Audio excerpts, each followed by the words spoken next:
Hello.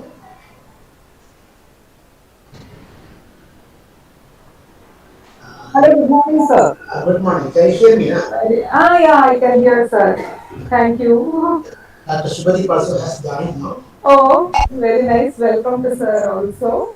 Welcome, Sister Shauridu. Soon we will start.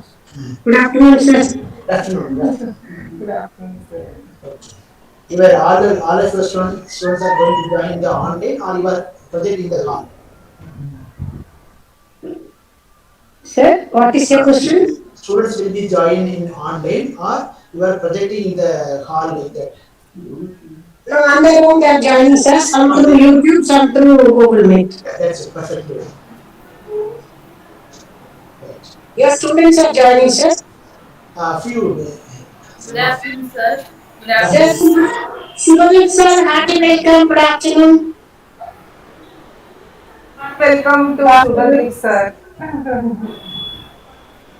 We can't see Shubhadeep sir here. Actually, he's traveling now. Okay. He's I am here. traveling. He's coming. Hi, I'm here. Welcome, Dr. Shubhadeep Chakravarti. Hi, hi, We are I'm here. indeed very Thank glad to have you here. Welcome, sir. thank you. Thank you for giving me the opportunity. Thank you. We are privileged, sir, that you are with us today.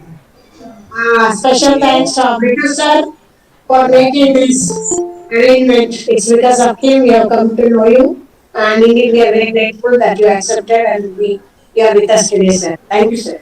Thank you. Thank you so much for giving me the opportunity. Thank you, Brito, for giving me in touch. So thank you very much. Thank you. In 2 minutes, we'll be starting, sir, just for two Yeah. minutes. Okay. All right. Thanks. I'm here.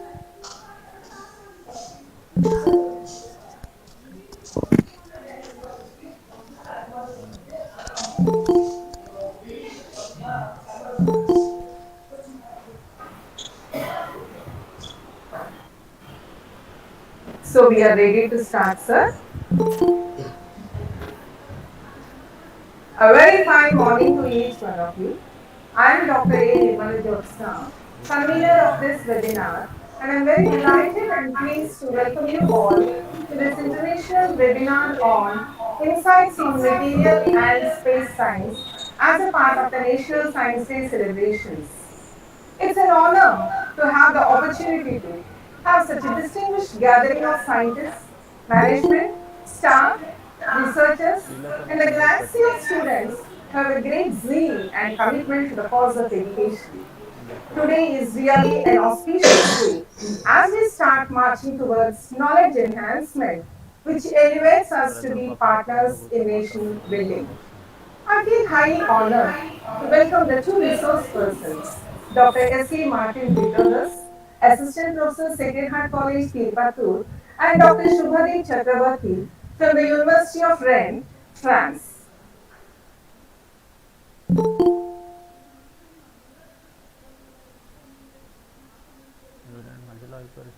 Let us start this webinar by invoking God's blessings into our midst. I invite our students, Ms. Latifa and Ms. Suchitra, of 3rd BSc Electronics, to lead us into prayer. Please, girls. Bible reading taken from the book of Proverbs, chapter 4, verses 5 to 8. Get wisdom, get understanding. Forget it not, neither decline from the words of my mouth. Forsake her not, and she shall preserve you. Love her, and she shall keep you. Wisdom is the principal thing. Therefore, get wisdom, and with all thy getting, get understanding. Exalt her, and she shall promote thee. She shall bring thee to honor when thou dost embrace her. This is the word of the Lord. Thanks be to God. Pray. Heavenly Father, gracious God, we praise and thank you for the opportunity of conducting this international webinar. We come to you today seeking your guidance, wisdom, and support. As we begin this webinar, favor us with your presence throughout this program. May everything we do begin with your inspiration and continue with your help. Lord, bless our institution, management, faculty, students, and especially bless the resource persons of this webinar. Fill us with your grace and may your light enfold us and guide us. We ask this prayer through Christ our Lord. Amen. Thank you, dear students, for leading us into prayer.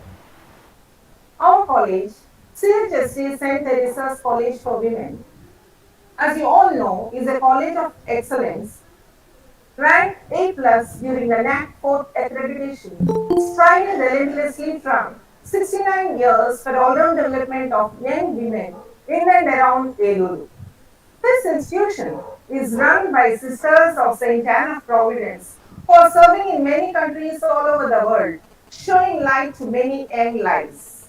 Our institution maintains its rich legacy, crossing many milestones with the dedicated service of our correspondent and superior Reverend Dr. Sister Marietta Pudota, our principal Dr. Sister Marietta Di Mello, Vice Principal and PG Directress Dr. Sister Shaurilu, and Controller of Examinations Reverend Sister Sunila Rani.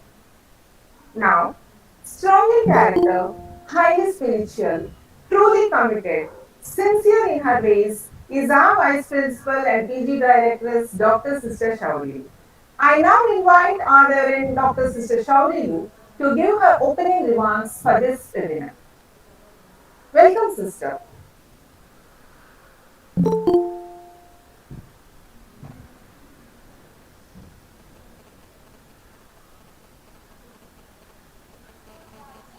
It is not audible. Sister has to unmute her mic. A warm good afternoon to each one.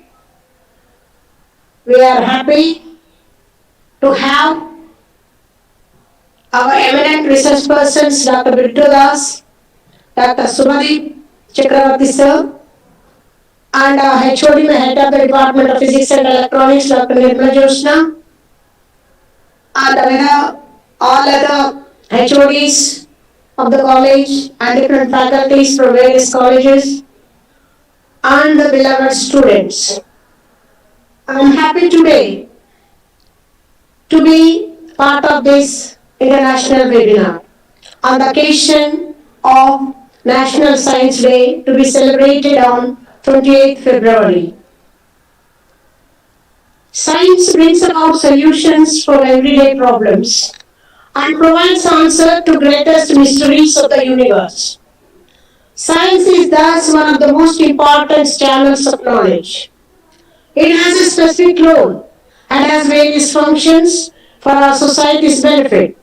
That is improving knowledge and education and enhancing the quality of life.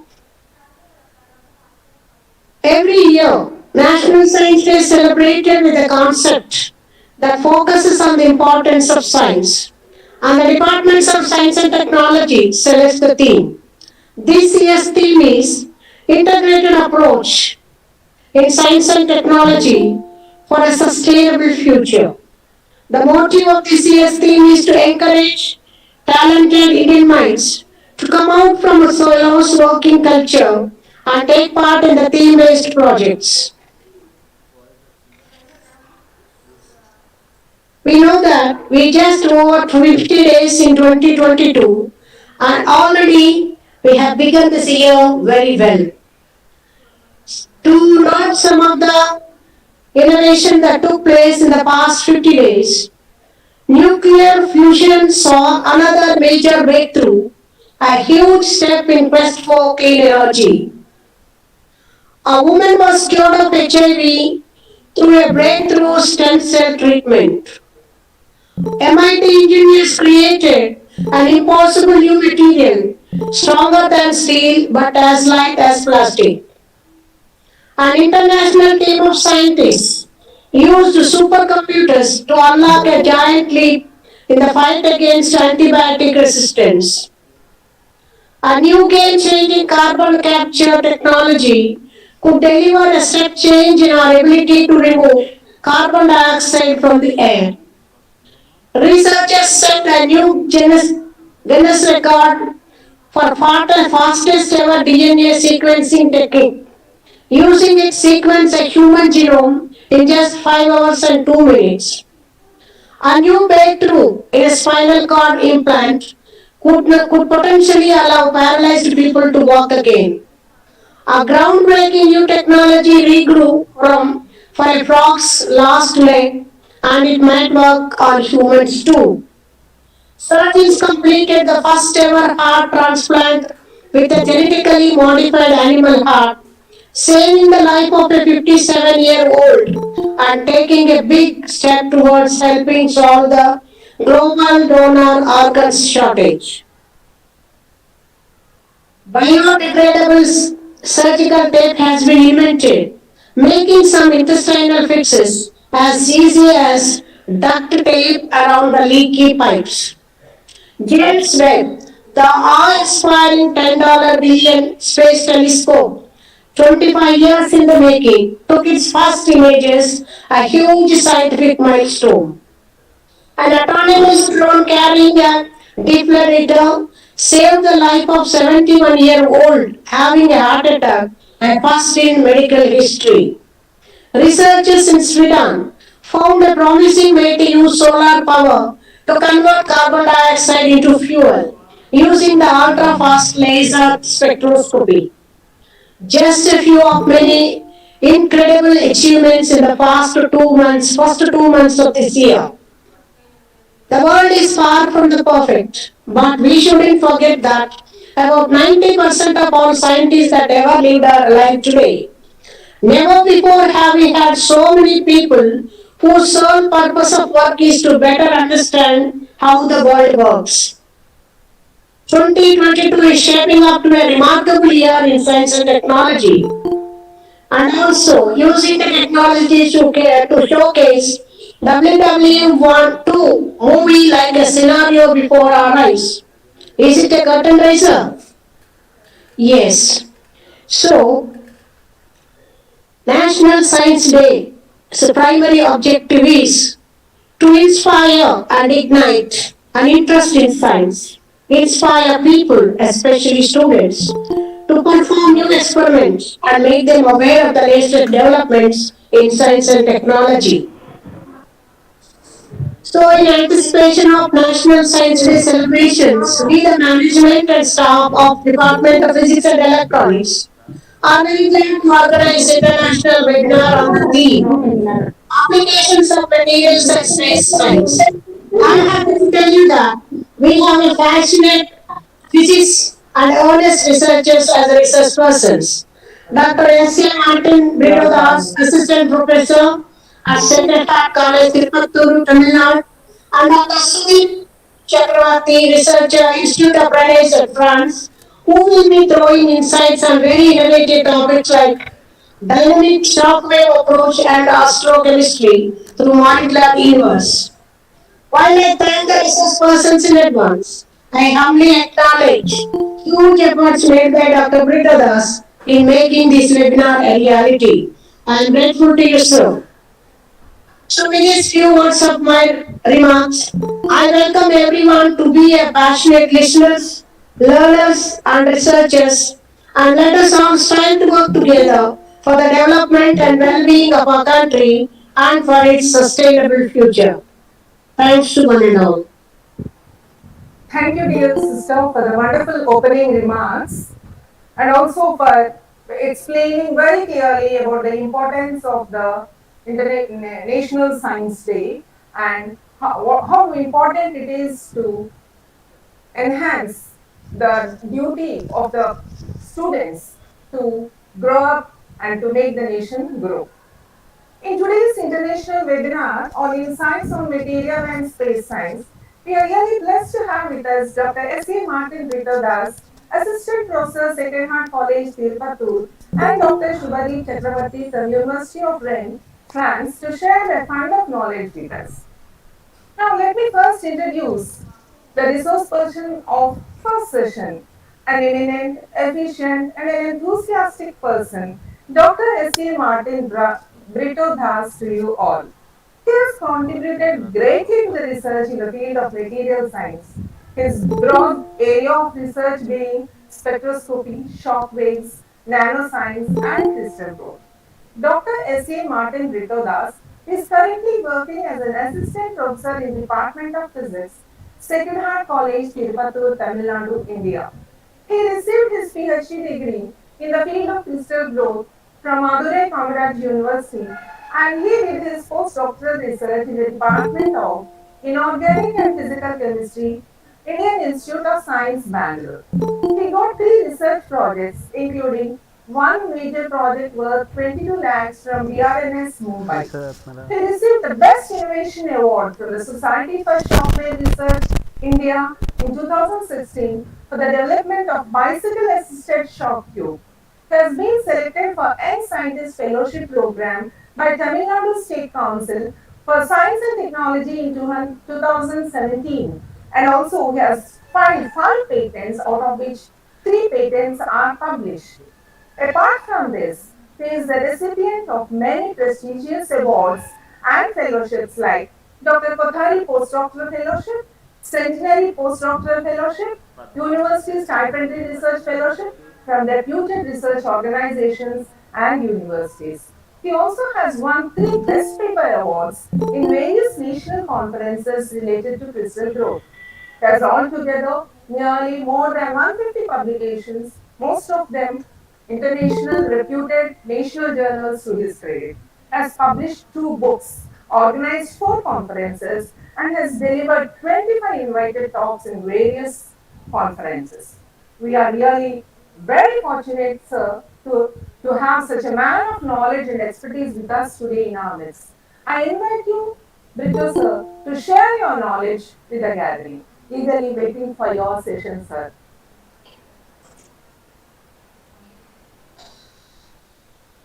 Thank you, Dr. Nirmala, for your nice and kind introduction about me. Dear Reverend Dr. Shaurilu, Dr. Shubhati, the HR of the department, Dr. Nirmala, the faculty members of the department, and the participants. Very good evening to all, though it is afternoon. At this juncture, I thank the management of St. Theresa's College for wonderfully organizing the conference and giving me this opportunity to interact with you about my about some recent research what I have done so far. Shall I share this screen? Yes, sir. Yes, sir. Is it visible? Yes, sir. Okay. The topic what I have chose for this particular international seminar is dynamic shockwave induced Switzerland phase transition. Uh, the content of this talk is like this. I will initially I will give some introduction about shock waves. Then I will discuss about different types of shock waves. Then application of that particular shock waves and shock waves. Then I will discuss about some phase transformation by the shock waves. Yesterday I was talking to Reverend Dr. Shabrilu regarding the conference.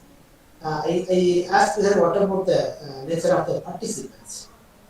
She told that it is a mixture of students, faculty, and researchers. And I guess that quite a number of students will be participating in this particular lecture. So I thought Yes, of sir. designing my lecture such a way that it's very fundamental about a few things. Then it will some little advanced research topics I will cover. So I hope I can little cover all the stages of the people. In with this introduction, because I will start the actual the topic. As I mentioned little earlier, I will start. I will give some few basic about these shockwaves. Now, actually, we are for the past 3 4 days. We are everybody is actually hearing shocking news about Russia and Ukraine. In already as although everybody was praying the war should not start like, but it is started, and shocking waves, shock waves are daily it is emerging out. Why? What is the connection between these shock waves and this war between Russia and Ukraine? We will discuss a little later. Before that, just I want to tell you what is shock waves. It can be defined such a way that any sudden release of energy within few microseconds will result in the form of shock waves.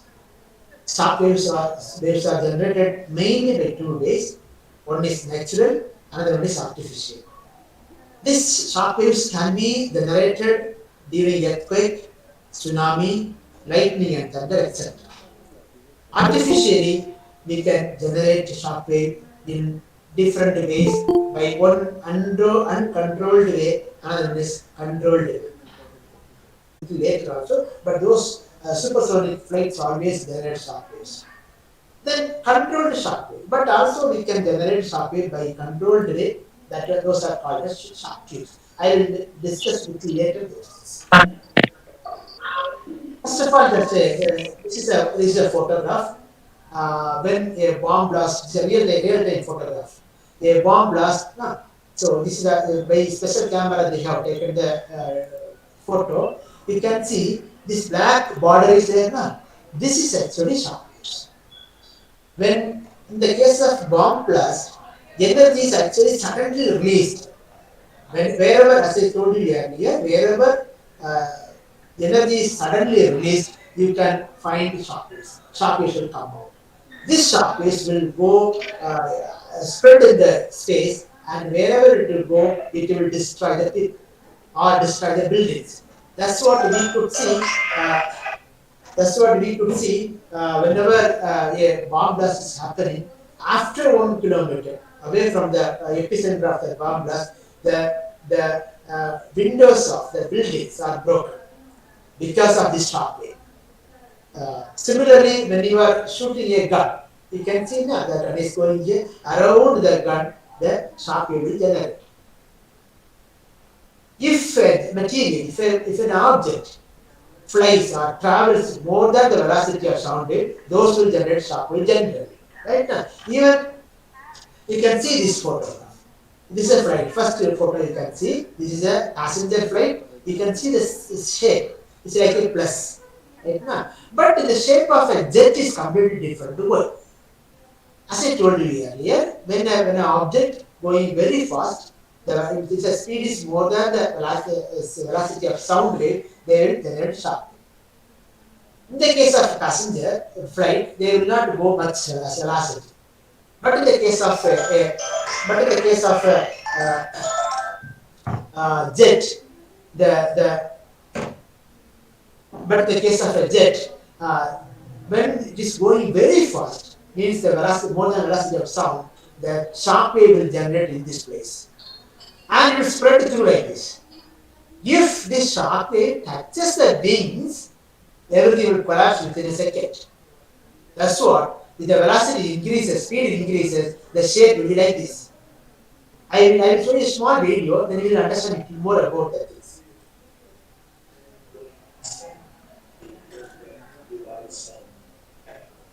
Light the sun being refracted through the density changes of the chakras. So we're able to see what the chakras look like.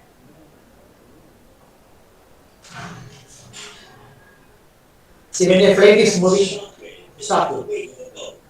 As speeds increase, the weight bends backward. To reduce drag, a supersonic aircraft must always fly within its weight.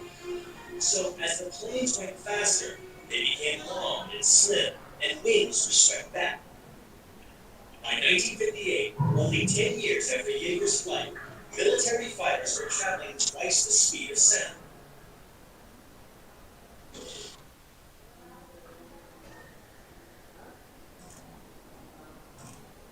Right. One more small video I will play that will give you more idea about shock. Hey! And you can see that's just in front of the explosion, and that's the explosion really driving that high pressure air around us. It's condensing the air down so much that it's See, bending this is back. shock wave. It's going up. Bomb blast is actually. So when bomb is blast, so it is actually the shock wave is generated. You can see this is a shock wave. Simply energy is transferred. It's condensing the air down. So I hope you got some idea about what is shock wave. Is shock wave always destructive? If you ask me this question, I will not say yes, because if you can generate a shock wave in controlled manner, you can use it for many constructive purposes. In general, shock waves are destructive, like bomb blast is a destructive one, earthquake is a destructive one, tsunami. During tsunami, enormous amount of shock waves will be generated. Those are actually killing or destroying everything that whichever is around that. Then why we are talking about the shock waves? When a shock wave passes through a material, it can interact with the material's atomic level, molecular level and atomic level. And it can change the atomic structure and followed by the behavior of the material, property of the material, and so on. Also, whenever you are sending launching a satellite, the rocket will go with very high velocity, much higher than the velocity of sound. So obviously they will generate shock waves. This there is much possibility of the exposure of that particular shock wave on the surface of the satellite. That I can see. So whenever you are designing a satellite or rocket, you should be very sure that the shock waves will not affect the rocket or satellite material. It means that we have to select the materials such a way that they cannot be affected by shock wave. That is, those are called shock resistive material. So to identify a material to design a satellite or rocket, you have to use the shock wave for testing. Not only during the launching, after launching the satellite, it is placed on the even after placing on their own orbiters. There is much possibility of the exposure of hitting of shock waves on the satellites from the sun and space. It can be a magnetic shock wave, or it can be a optical shock wave from the whichever is coming with the sun, or gamma ray radiation. So the satellite should disturb all those things, though and different types of shockwaves are hitted, possibilities of hitting of shockwaves. So whenever you are designing a satellite or rocket, you have to be very careful about that. Those materials should withstand this type of shockwaves. The shock tube. Shock tube is a device which can produce shockwaves. In general, a shock tube can generate controlled shockwaves. As I told you earlier, during the bomb blast, there will be a huge amount of shockwave will come out that is uncontrollable. But if you are using a shock tube, you can generate a shockwaves with a controlled manner. A shock tube is a very simple tool. Actually, it got only three sections, three parts.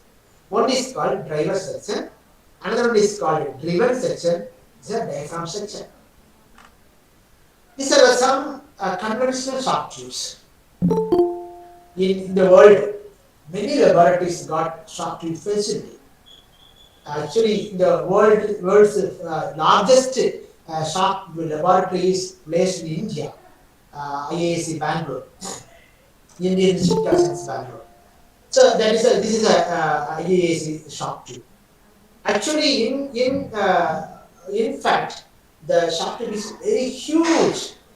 More than 100 feet will be there. This shock tube, more than 100 feet. Similarly, in other places in India, we got the shock tubes in Delhi. We got Mumbai. We got one, and even some other IITs they got shock tubes. They are huge. If this shock tube is good enough, suppose if this shock tube can generate a shock wave, that wave is good enough to completely destroy a building. That means huge it is actually. Huge. The energy of the shock wave is huge. In general, this type of shock tubes and shock waves are used in aerodynamics and aerospace departments only, because they are actually playing with the materials of the satellites and rockets. But in the month of 2000, the year of 2005, a great person, Professor KPJ Reddy, came up with a good idea, such a way that even we can generate shock waves by a simple tool like that. What he has done, he actually he took a syringe, and what he has done, he put a polythene sheet in between this needle and the plunge, this plunge piston. Then Then what he has, he pushed this pinch, the piston. When you are increase the pushing the piston, the air pressure will be increased in this place. Right now. So at a particular pressure, the diaphragm, this plastic sheet ruptures. Reddy told that since energy is suddenly released, that must be a shock wave. But people didn't believe at all. But what he has done, he took a high-speed camera and he took a photograph of that particular this end. Then after this rupturing the things, he this is before rupturing. After rupturing, you can see it is actually shock wave. You can see now this shock wave. So Professor Reddy was able to generate a shock wave by a ordinary 5 rupees cents. There is a world record at that time where a human being can generate a shock wave. You cannot believe that the the temperature of this particular shock wave is actually 900 Kelvin and the pressure is 3.5 megapascal. So the huge pressure and the huge temperature was able to generate by these cells.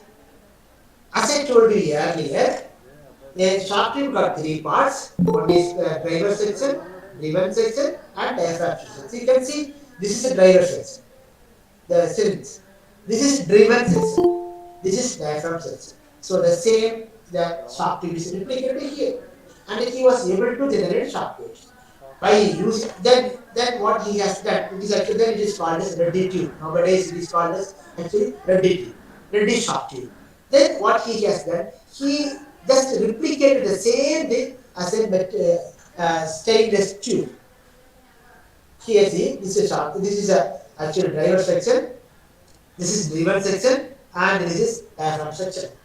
So you can put a piston this side and push it. You can keep a paper inside. The paper diaphragm is a paper, ordinary paper or plastic sheet or thin metal sheet can be can serve as a diaphragm. So if you increase the pressure here at a particular pressure, the diaphragm ruptures and the shock wave will come out. Then it is called as Reddy tube, and he started actually this is a piston. You can put it here, just to push it, shock will come out. This is called Reddy tube. Then what he has, he started a company, he started selling the Reddy tube for many applications we got. In Karnataka, actually, every it is become as a syllabus for engineering subjects. And many research institutions around the world took up this problem, Reddy tube, and they are doing wonderful researches. We also actually wanted to buy a Reddy tube, but when we approached, the cost is too much actually, 3.5 lakhs. So we wanted to make our own Reddy tube, and we made it. Before that, just I will tell you the application of the shop. This Reddy tube. See, if you know that actually, generally, actually, kidney stone will take only 2, 3.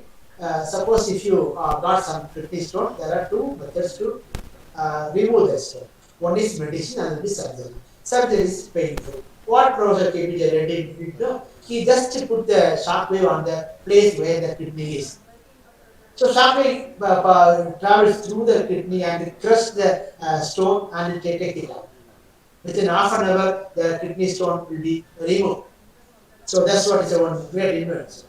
Another one is actually shock wave assisted needleless drug delivery. What happened when you want to supply a drug to your body, what you have to take the needle, syringe, and you pick it and you have to put it in the body.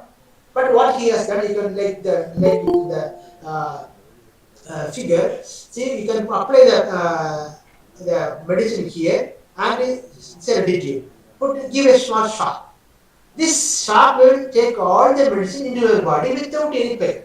Even the patient cannot feel that. Such a way that he made an instrument like that. And what he has then one material, if energy, temperature or pressure is suddenly raised, how the material will behave, those things can be identified and analyzed by this particular data. What we have done? We have made a Reddy tube such a way that we took ordinary, anybody can make it in this very simple way. You can take a tube, ordinary SS tube. This is called driver section. Sorry, this is called driver section. And another tube just joined here. So driven section. In between this diaphragm section, you can put a paper or plastic and metal sheet. As I told you earlier, the Reddy what he has done, he took a driver section, driven section, and he put a uh, piston, plunger, piston. This is actually which is called technology is difficult because when the metal tube is going inside, that should be leak. I mean, air leak proof. That is very. This is not do honing all of those things. So it is technology very difficult. That's what we have done. We have just replaced that piston by a cycle pump. You can see. Just you can put it here, and you can. Using this cycle pump, you can increase the pressure here. This driver section and driver section are separated by a small paper diaphragm, right now. So when it is increased the pressure, one at a particular point it will rupture and shock wave will come out. The velocity, the strength of the shock waves can be coined as the term Mach number. What you have to do, uh, the Mach number is equal to velocity of the particular wave and velocity by the velocity of sound. So you have to find out the velocity of the wave. You have to have two sensors to find out velocity. So what Professor did, he was using two piezoelectric sensors, each costly 1 lakh rupees.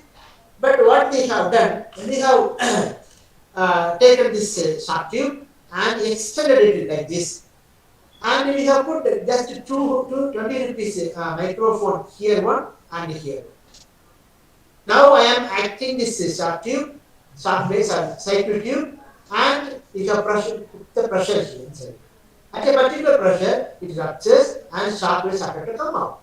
So when it reaches here, this microphone will give one signal, and when it reaches here, this second microphone will give another signal. So you can record the sound by a laptop simultaneously. So you know the distance between these two microphones, and by using this one you can know the time delay. You can see this is a spectrum. You can see this is the first microphone, this is the second microphone. First microphone started from here. See, x-axis is time. So there is a time delay here. This time. If you can calculate this time delay, you know the distance between these two mic, so you can find out the velocity of the shock wave. If the velocity of the shock wave is more than the velocity of sound, then you will get that you can call it as a shock wave. Velocity of the wave divided by velocity of sound. Then you know 330 meters per second. And this one you can find out. If it is more than 1, that means velocity more than sound velocity, then you can say it is a shock wave. If it is 1.5 and 1, 2, 3, 4, 5, if it is 5, it's a very huge shock. If it is 10, it is very high. During bomb blast, the Mach number will be 10 like that. That's what it is uncontrollable, right? So we call it as a bicycle assisted predicting. So anybody can make it actually. The cost is very less. So I want to compare with these two shock tubes. This is ready tube. This is our shock tube, bicycle assisted ready tube. Both are ready tube only. Mach number ready tube actually original ready tube can make maximum 1.5 Mach number, but ours can make 2 Mach number. The cost of this ready tube is actually original television tube is 3 lakhs, but ours only 3,000 rupees. Just 2 metal pieces of metal pipes and 2 microphones and laptop you can read. The velocity measurement tool, what is ready used was piezoelectric sensor, but we are using microphones. Only 20 rupees cost. So that's what we have able to drastically reduce the cost of this shock tube. So by using this shock tube, we have done a few interesting research. I just since this is only for the PG students, those then they will be interested on these things. Just for fun, we have done a few experiments. I want to show you. We have taken the same shock tube, what I have shown you, bicycle assisted, and we have taken some water, tap water, ordinary bottled water, Then we have applied some shock waves on that one. Giving exposing 50 shocks, the water becomes like turbid like. See, it is like this. After exposure of the shock waves, after 5 minutes, it becomes like this. What happened now? Whatever the salt dissolved in this water is actually precipitated here. So this shock tube can be used as water purifier. Actually, we have published this result as a beautiful paper. Right. And the Physics World magazine took it as a special article, and they published in the they were appreciating the small discovery. And so this and another one very interesting thing is actually effect of shock on growth of plants. What we have done, one of our MSc student did this experiment. She took actually some seeds. In Tamil it is called arekia, like that. Some plants used for poriyal and some sambar like that. They have given some shock, 5 shock, 10 shock like that. Then we cultivated both the seeds in same environment. After 29 days, this is a result. This is actually unexposed, without shock. This is actually with shock. Shock exposed seeds grown very high. You can see the difference. See the number of leaves, shoot length, root length, everything is actually very high. What happened? See, this is another example. There's a different number of shock given. This is control without a shock. So this shock wave actually inducing and enhancing the growth of a plant. We have tried with this with some grains, black grain and green grain and tannin. All things are giving very good yield by shock waves. Without shock and with shock, if you compare, the yield is enormous actually. But still we don't know is there any biological effect is there in the plant or the yield, we don't know. Those research are going on. But you can say that it is increasing. Yield is increasing, growth is increasing, everything. Then we have done what would have happened. Why this much big growth? Why how the growth is stimulated? Then we understood that this shock wave is actually going and just hitting the somatic embryons, which is the cause of growth, which generally induce the growth. So this the induction of or stimulation of this somatic embryons actually made the plants little grow high growth. So another research is going on in this side how to optimize those. Why? Just for your understanding how I am showing those things. Then what we have done, we have made it as a, since we have to give many number of shafts, every time I cannot actually do the cycle pump action. So we have made this automatic one. This has a few photographs of this. This is a driver section. Sorry, this is a driver section. This is driven section. This is a diaphragm section. You can keep a diaphragm here. Diaphragm can be a paper or plastic sheet or thin metal sheet. Right. So these are this is block diagram. How we have to keep the samples. This sample you have to keep it here. This is a compressor. Earlier we were using cycle pump. Instead of cycle pump, we were using one air compressor. You can just connect this one. Then you can easily get any number of shots within a. This shock tube can generate 400 shots per month. This is the first shock tube in the world to generate 400 shots per hour like that. Right. So this is a block diagram. You can see this is a driver section, driven section. This is a compressor. You can keep the sample here. The sample can be liquid or solid or powder, whatever it is. The sample can be exposed to here. Just I want to show you a small video to how to operate the sample like that. The language is Tamil only, please understand.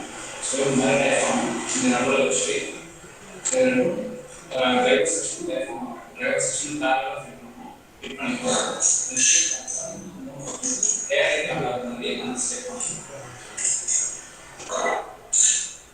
Can you see the video?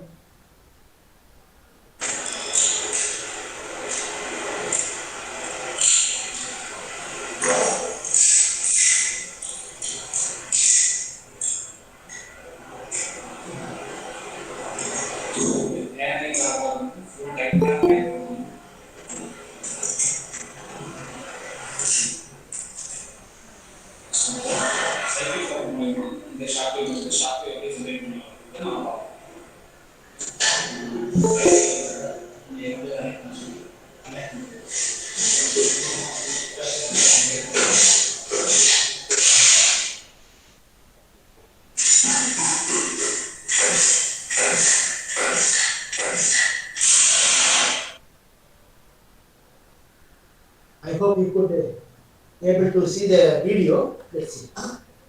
By using this sharp tube, what we have done in the actual research application of this sharp based materials. As to the title of this lecture, actually, regarding the phase transition. Right now, what we have done, we have grown some crystals. The first crystal actually K2SO4. We have made a crystal and give a simple shock, only one shock. See, this is the XRD of the grown crystal. After giving only one shock, we have taken the XRD, see it shows like this. Right now, this is orthorhombic, this is hexagonal space two. So, phase transferred from orthorhombic to hexagonal. Again, we have given one shock, it becomes the original. You can see original. So, it becomes reverse the original position. That's what we are doing switchable phase transformation. You can see the Raman. This is the Raman spectrum of the control. After the first shock, it becomes like this. So this spectrum is correspond to hexagonal space group of K2SO4. The second shock, see, you can yeah, exactly it came back to the original position. See? So these two Raman and XRD shows that the crystal has gone for switchable phase transformation. First shock, one phase. Second shock, another phase. Like that. The older phase. Like that's why it is recent 2020 we have published in crystal growth and design publication. Another one, sodium sulfate. Uh, See, we have grown some crystal, sodium sulfate crystal. This is XRD of the sodium sulfate, control sample. It's actually the sodium sulfate we got actually 5 phases. In phase 1, 2, 3, 4, 5 phases. What we have grown was actually phase 5. Right, sir? If you give the first one, we have given one shock, single shock. So it is given, but it is a big. This is also the same phase, but different planes. After the second shock, see it is completely changed its phase to phase 3. And we have given the third shock. Because it came back to the fifth shock, phase 5. And another shock also did become as same phase. So this crystal, for initially it was FDD space group. For the first shock, it will be the same space group, but the second shock, it will become a CMM space group. See, then again it came back to the original position. This is a Raman XRD model. So these XRD results shows that the crystals are transferring from one phase to another phase, and they are coming back to the phase, original phase. You can see this is an optical image. But the first two is almost same. Third one you can see is a different phase. So such a way that these crystals are actually going fifth phase to third phase, then again is coming to the fifth phase. It was actually published in a paper recently, 2021. This is another interesting experiment. We have grown some lead nitrate crystals. We have given actually, this is the XRD of the control sample without shock. The first shock, the same crystallinity was there, but the peaks are different planes changed. And the second shock, it got some other phase that is called a high pressure phase, but it is not actually, it cannot exist in the ambient temperature. But by using this shock, we were able to bring such type of phases in the ambient temperature. It's called high pressure phase. And when you give the third shock, it becomes amorphous. In the literature, this is the first literature report that crystals can be can become as amorphous by shockwave, dynamic shockwaves like that. So these are all supporting informations like Raman, like Ram, by using Raman also we were able to confirm those things. See, this is a UV. Here UV also confirms that this becomes amorphous. You can see the photograph. It's a photograph. See, this is a control. You can see the surface of the crystal. So small crystals are there. After the first shock, the completely this shape is changed.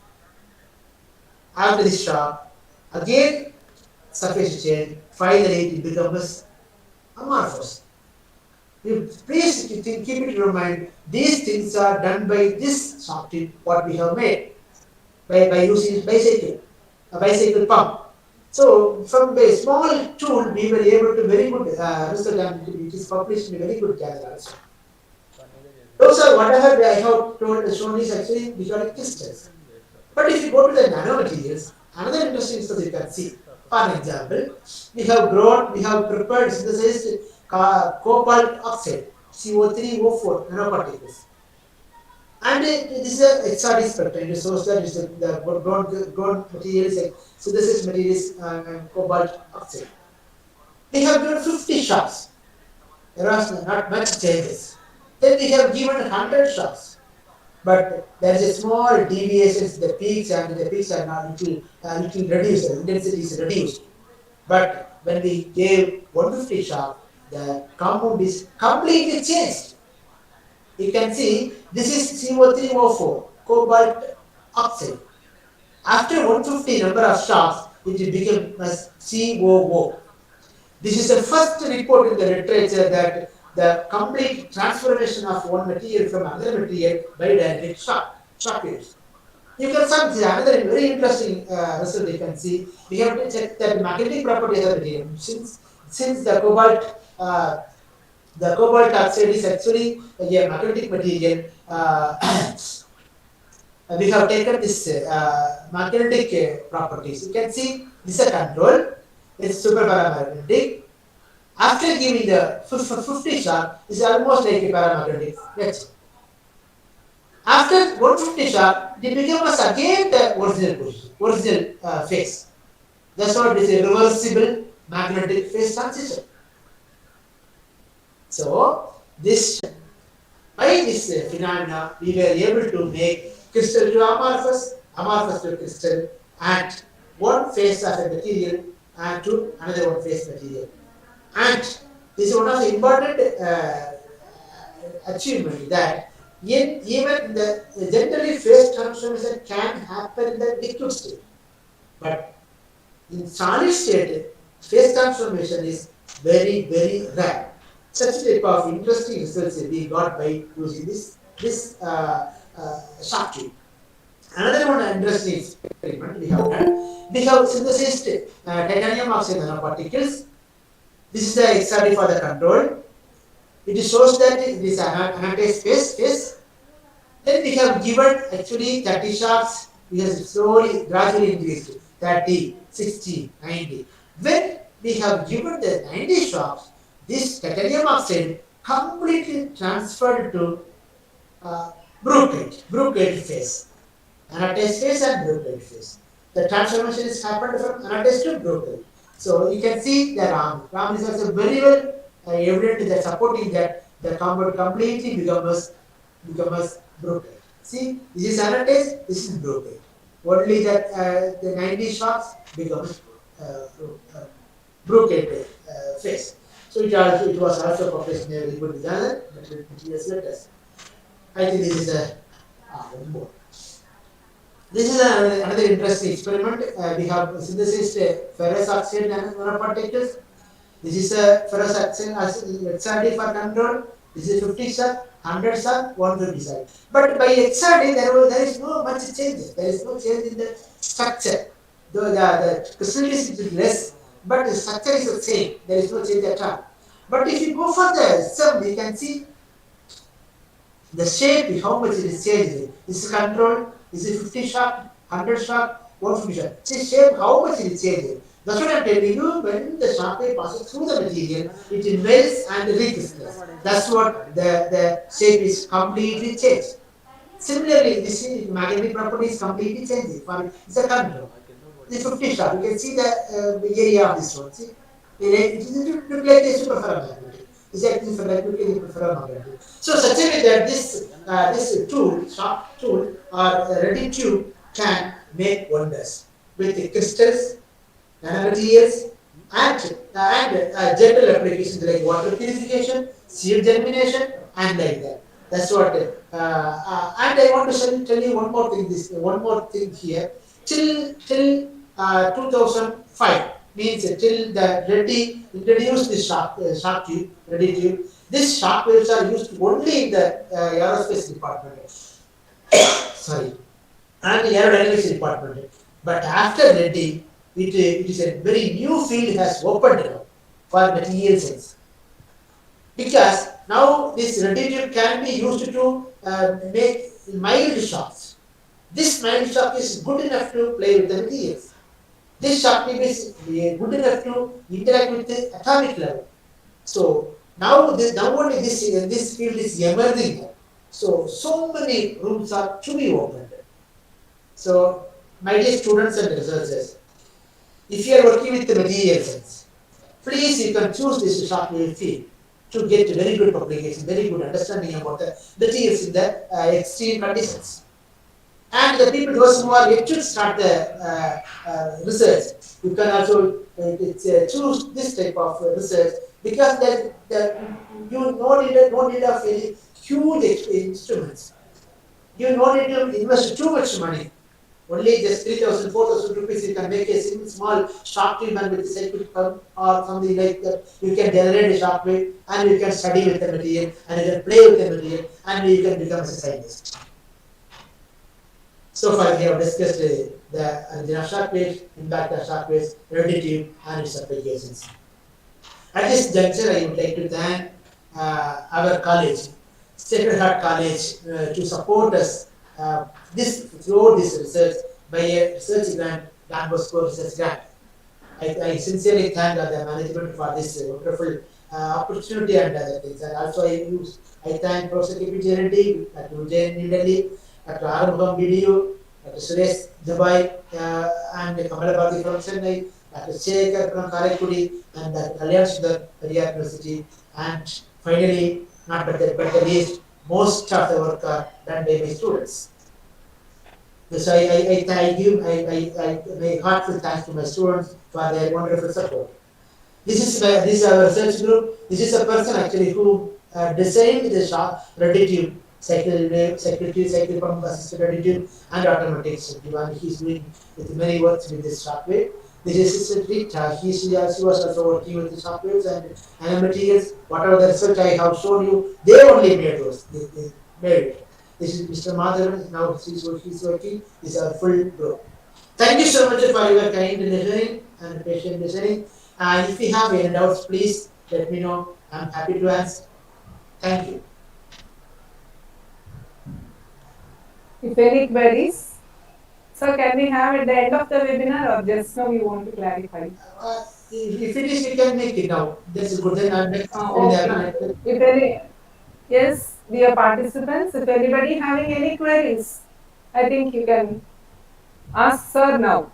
Sir is having so much of knowledge and he can clarify whatever your students, you must have many doubts regarding this because so many insights sir has given regarding this shock waves and shock tubes.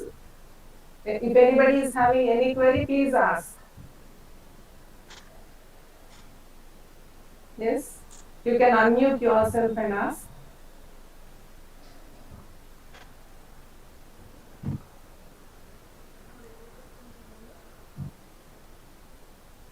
Sir, we'll wait for the end, sir. Yeah, sure, no problem. Meanwhile, you can even ask at the end of the webinar, or you can even ask your queries in the chat box so that we'll see it and the sir will answer. So thank you so much, and we are really for your wonderful work in the field of shockwaves and this No doubt that you have received the Best Innovation Award for your bicycle assisted shock tube, and really we are overwhelmed that it finds the shock waves and the shock tube finds so many applications in so many different fields. So the students have a lot of scope for research in this field of shock waves and shock tubes.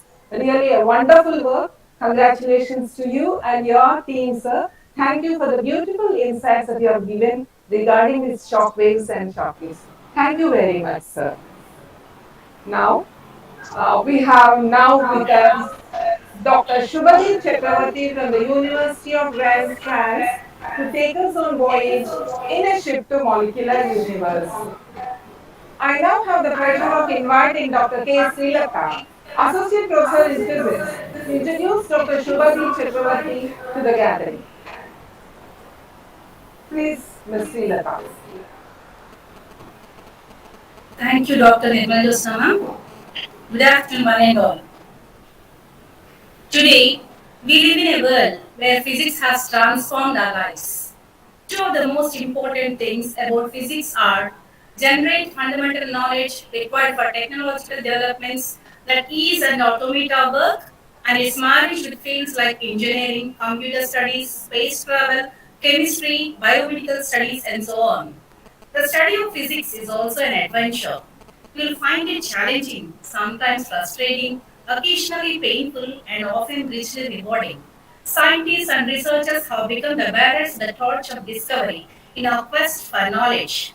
One such great researcher who is reaching greater heights in his career is Dr. Shubdeep Chakravarti, postdoctoral researcher in Laboratory of Astrophysics from University of Rennes in the Department of Molecular Physics, Rennes in France. There is a world of difference between knowing an idea and knowing a person.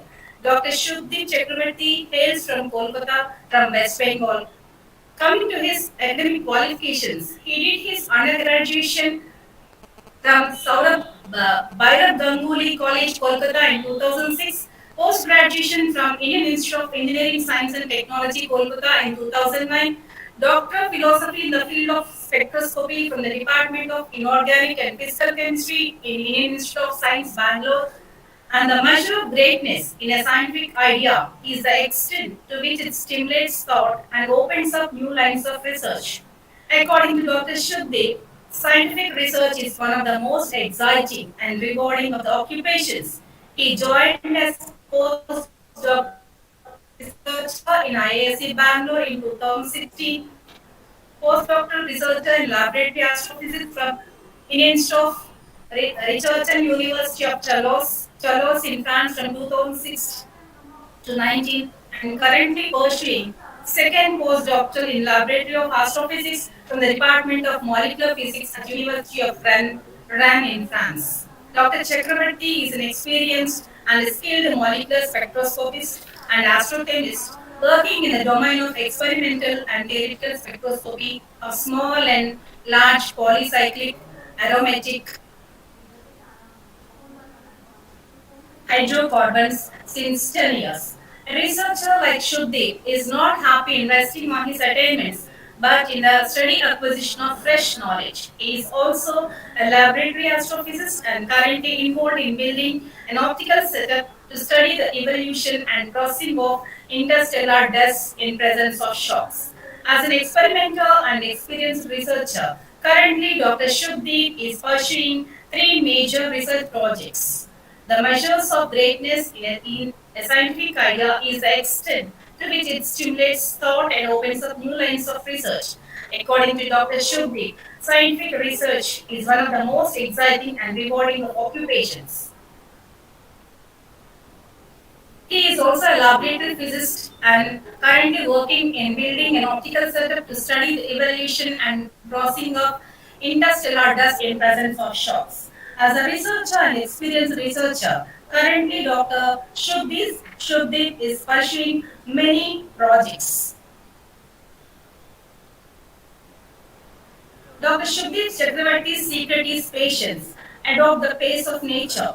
Through patience, hard work, and endurance, he proved that he is skilled and expertised in quantum mechanics, catalysts, porous materials, molecular dynamic simulations, molecular modeling, and so on. Dr. Shubdeep is a creative and a practical man who sets high goals for himself as well as for people around him to uphold the name of the working place and prove that successful people are not gifted. They just work hard and then succeed on purpose. So, my dear ladies and gentlemen, we are fortunate enough to have such a young and dynamic postdoctoral fellow in our midst. These are few feathers in our scientist cap.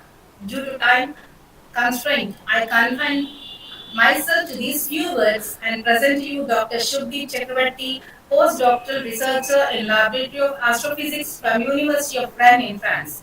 Dr. Shubdeep, on behalf of the College Management and Department of Physics and Electronics of Ch.S.D.St.Theresa's Autonomous College for Women, Eluru, Andhra Pradesh, India, with great joy and enthusiasm, we welcome you into our midst to enlighten all the delegates across the globe, especially our young student community. Sir, we are indeed very happy for your presence on this beautiful day. This is the right time for all of us to listen to you. Really, we are proud of you. Cordial welcome, Dr. Shubdi. Thank you, Dr. Srilata, for that nice introduction. We welcome you with pleasant heart, Dr. Shuddhi Chakravarti, to deliver your session to all the participants. Welcome.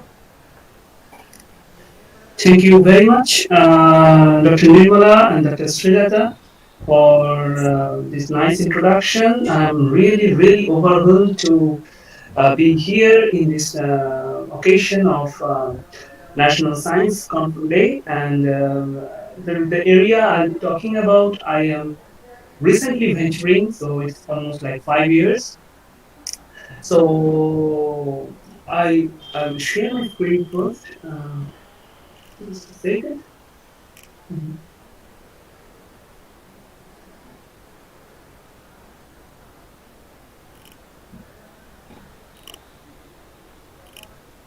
Okay, so can you see my screen now? Mm, You can see your screen, sir. okay, you can see my presentation. Yes, sir. Okay, okay, great.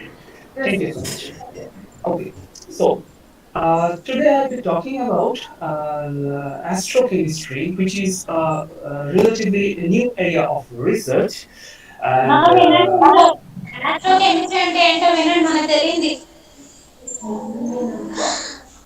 I'm sorry, hello.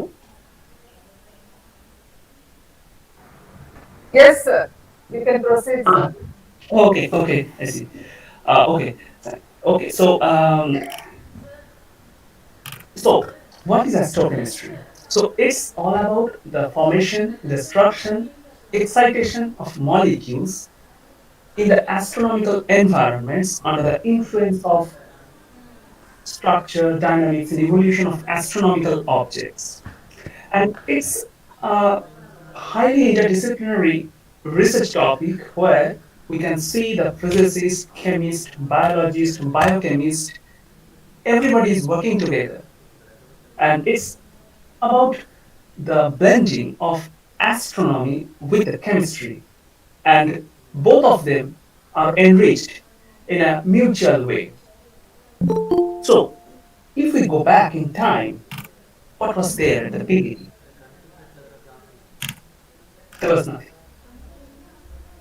And suddenly, around 13.7 billion years ago, something happened.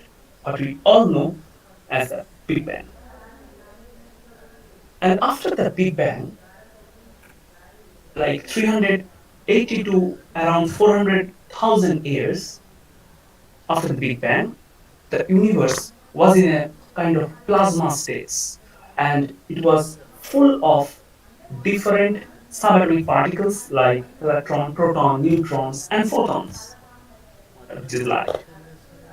And these photons were constantly interacting with the electron, and thereby it was not able to travel a longer distance. So, if you go back in time, we'll see The Earth was opaque like a fog. There was just foggy environment. And then, after 400,000 years, universe was constantly expanding. And after 400,000 years, the temperature of the universe cools down around 3000 Kelvin, and then the electrons and protons they starts to combine. And once they started to combine, they form the first element in the periodic table, hydrogen. And that's the birth of astrochemistry. So we wanted to know about the details of the molecular universe. Our universe is dusty, icy, and chemically rich. But we don't know from where we are from. Our human body is made up of different elements like carbon, nitrogen, oxygen, hydrogen, all these elements. So from where those elements are coming from? So long back, probably there was a star, and that explodes, and that during the explosion, it throws all the material, it threw all the materials, like these small materials, and once it threw the material, we started to build all this complexity in the molecular universe. So once the hydrogen was formed, and now the photon can travel from longer distance, travel to a longer distance. And once it started to travel the longer distance, the universe became transparent. And this is something very important to know. What was that light for? And that light, which was the first light after the Big Bang, is known as the cosmic microwave background. As you can see in the right side of the slide here, Excuse me, this sorry. image, yeah, Your screen is not okay, I hope. So partially we see, we are able to see, not full uh, screen. uh, like this. Yeah, can you pin your presentation? Yeah, can you see my screen now, Rita? Actually, your laptop screen is there. One side only we are getting able to see the presentation. So display only the PPT. Now it's okay. Now this is okay. It's okay. Lots of. Okay, great. Thank you so much. Thank you, Rita. So this was the image taken by Planck's Space Observatory, and you can see the universe image or the cosmic background lights are exactly like that. So why I am correlating with this Planck Space Observatory? Because as you can see, when the universe is expanding, so that's called the redshift, and then the light is traveling to a longer distance, and it goes up to like millimeter region, even in the terahertz and all these regions. So you need a telescope which can give you the picture of, or which can able to capture the light in that region. And that's the one Planck Space Observatory did. And this image was taken by this observatory where these cosmic microwave backgrounds are clearly visible. And this is the first light of the universe was born. And now all human being, all these universe, everything was formation, everything, and then art formed. All this was detailed process, and finally, today, you can see there were more than 250 molecules have been identified in the interstellar medium or in the circumstellar disk. And you can see all the molecules, they are starting from 2 atoms up to more than 12 atoms. And this was, it's a database which is nicely maintained by University of Cologne. And in the circumstellar environment, very recently, apart from these small molecules, two large molecules, which are the polyaromatic hydrocarbons, was identified. One was the identification was done in 2020, and this area of research about the identification of polycyclic aromatic hydrocarbon in the universe was started more than 35 years ago. And after Sir, 35, sorry yeah, to interrupt you. Um, the students are not able to see the full screen, it seems. Can you make it um, big full screen? It's not coming full screen. uh, how about this now? Now? Now it's fine, sir. Now it's fine. Okay, Now I think it can be viewed. okay, okay, Yes, sir. Yes, sir. okay, good. Thank you. Okay, sir. Okay, sir. So, so like in 2020, these two molecules were identified in a dark molecular cloud. I will come back to the dark molecular cloud and how is this. So the detection, when you talk about the detection of a molecule in the ISM, of the interstellar medium, so all the molecules what I have shown you before, which have been identified so far, they were detected in mostly in the terahertz. I mean, using microwave millimeter or submillimeter spectroscopy and via the rotational spectrum. So what people do, people take a radio telescope which records the data, and there are people who are working in the laboratory, both from theoretical and experimental. What they do, they are comparing what they found from laboratory to what they find from the space. And with this, they have identified the molecules in the ISM, like the two big molecules I showed you. I mean, these PHS, 1 and 2 cyanonaphthalene. So the thing is, once I mean you are so the detection of the molecule in the ISM is mostly done by terahertz. So in order to detect a molecule or get its rotational signature, you need to have a permanent dipole moment of the molecule. Should be in the gas phase, because in the solid phase, if a molecule is in solid phase, it will not be able to rotate. So that's the basics. So once the molecule is in the gas phase, and if there is a permanent dipole moment, then only you will be able to see the molecule or detect the molecule. You can identify what is the spectra, you can take the spectra, you do the data reduction, and finally you compare what was observed in the lab. And that was done by the radio astronomy and the consortium with the laboratory astrophysicist. So myself is a laboratory astrophysicist. So my job is to deliver the data to the astronomers by collaboration with the astronomers.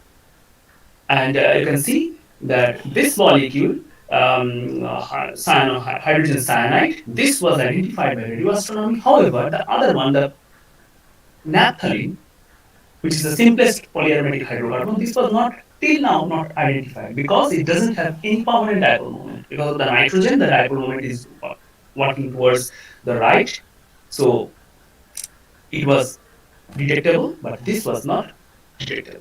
Till now, we could not detect it. Now, if we go little bit other side of the electromagnetic spectrum and we venture the world of infrared astronomy, you can see in the left the Orion Nebula, which is very, very famous to all of us. We all know this Orion Nebula, especially now. If you look in the night time in the sky, you will be able to see the Orion. And if you take the spectrum, or if you see just a visible light of the Orion spectrum image, it will be exactly like that, the one I showed you in the left. And but the same thing, if you see in infrared, you'll see lot of substructures, and these are very very interesting. Why? Because a lot of sciences are actually embedded here, and you want to dig up all these things. What was there? What are the molecules? How these things are forming like this? So, as I showed you here, the electromagnetic spectrum. So this part, so visible, and this is infrared. This part is infrared. So you are doing the infrared astronomy here. Okay, and I just told you about the molecular cloud, and I told that I will be back soon with a description of the molecular cloud. So this is the famous molecular cloud, which is called Eagle Nebula. This is also possible to observe if you have a good quality telescope. You should be able to observe it. And if there is, and there is a star here, okay. So the star, because of the radiation, the boundary layer of this cloud is illuminated. And this is the region is called PDR, photo dissociation region. And a lot of chemistries are happening because of the affluence of or very extremely ultraviolet radiation of the star. And if you go very deep inside the cloud, so this is a molecular cloud, dark molecular cloud, because the opacity is so, I mean, light cannot go inside at all. So it's completely dark inside, and the temperature inside this cloud is like few tens, maybe like 10 Kelvin, something like that, maximum. And in this 10 Kelvin, all the molecules are likely to be frozen. And these clouds are made up of silicates, different type of grains, and the molecules are embedded on these grains and forming a mixed molecular ices. So, like for example, you can think of like like any molecule which is mixed up with water ice, and these are the things must be here. So we need a very high quality spectroscopic, space observation, and also very high quality laboratory studies, both experiment and theory, in order to dig up what is there inside. We wanted to understand our origin, because at some point these clouds will collapse, and that's the way the star bonds. They will collapse, and once they collapse, they will start the nuclear fusion, and after that they will go through several phases like the formation of the protoplanetary disk, and finally they will end up in the universe what we are right now, in our solar system. And in this formation process, there is a possibility for the formation of the several molecules which are of prebiotic importance, like our DNA is made up of pyrimidine, so there are different type of nucleic acid bases. I'm sorry, it's a bit of chemistry, but I think I'm trying to make it as simple as possible. So these are the molecules who have been identified in the comets. People have identified different nucleic acid bases on the comet, in the comets, and these comets finally came and impacted Earth, and after the impact, probably the life was started. How the life was originated in the Earth, it's a very complex topic of research. So there are a lot of research activities are going on, and that actually gives another area which I have recently started to work on, that's called astrobiology. So I started with physics. I did astrochemistry to understand what's the chemical reaction, what are the things going on here, and then how the formation of the prebiotic molecules in the ISM, in these dark clouds, are happening. That gives another idea of research, another field of research, that's called astrobiology. Okay, so as I was showing you in the previous slide, the Eagle Nebula looks like a shape of eagle, and in the PDR, there, if you use, so basically what you do, you put up a telescope here somewhere in the Lagrangian space. I think you are very familiar. When a telescope is launched, it is launched in a space which is called the Lagrangian point, from where it will detect the emission. So basically light is coming when it's falling on the molecule, and what you do, you are observing the light emitted from these clouds. So that's called the emission spectroscopy. So the spectroscopy can be two types. One is absorption spectroscopy, one is emission spectroscopy. Like for example, if you put up a telescope just next to the cloud here, and you look the spectrum of the star, so what we will see that okay, the star has given you like 100 or 200 photons, and how many photons you are observing at the after passing through the cloud. That's called the absorption spectroscopy. And from the spectroscopy you can tell us, okay, maybe these are the peaks are there, so probably these kind of molecules are here. But you can do on the other way. What you can do, you let the star ignite and you look at the emission from here somewhere. So sorry, you look your signal from here. So you look at the emission, what the emission you are getting from these clouds. So that's the emission, and that's where people have seen in the NGC 7027. This is one of the reflection nebula, and this is Orion bar, which I had showed you before. Orion bar, just close to the belt of Orion. This is the image was recorded using Switzer, I think. Yes, I think this is Switzer's data. So there is a lot of spectroscopic signature, lot of bands. And it was in 1984, Sellgren, who started to work on it, and she proposed that probably they are the molecules like polycyclic aromatic hydrocarbons, which are of size like around 50 carbon atoms, and their temperature is, the temperature when I am talking about the temperature of the molecule is around few thousands of kelvins, around like 1000 or 2000. It depends, of course, on the size of the molecule. So what happens when the starlight is falling on a molecule? So it immediately absorbs the lights and it becomes stochastically heated, immediately heated up. And once it heated up, the interstellar medium, I'm not in the dark cloud anymore because the molecular density is much higher here compared to here. Here the interstellar, I mean, very, very low molecular density. So like you cannot, I mean, in the laboratory, I can have several, I mean, kilos of compounds, but in the interstellar medium, I don't have that much compound. So the number density is very less. So the way the molecule can relax is via radiative process, because the way the molecule can come back to the ground state. It cannot be there in the excited state for infinite time.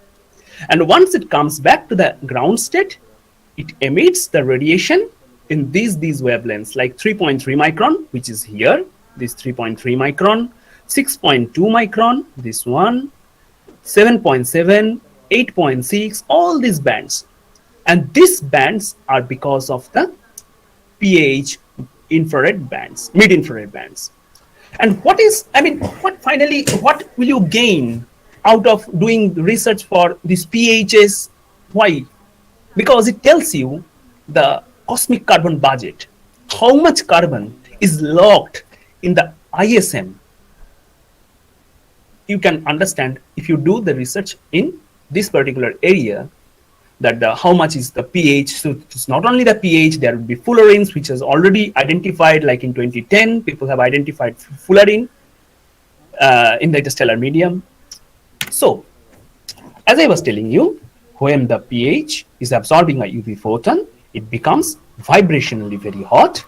And if you calculate, what is the temperature of the pH? So as I said, the molecule in the ISM is completely isolated. And isolated means you can think it as a microcanonical ensemble. And this microcanonical ensemble, under this approximation, if you know, you can calculate the temperature of the molecule by using this expression where rho u is the density of states. So this is very simple to calculate the density of states, and you calculate the temperature. So I exactly did like this. So I said that, okay, I have a star which can give like one photon, hypothetically, of 5 electron volt. And what would be my, if I put that photon on one molecule of pyrene, one pyrene molecule, so the temperature raises like around 1500 Kelvin. So I hope I convinced you that if you put a photon of 5 electron volt, the molecule will be vibrationally hot because the temperature is going up here.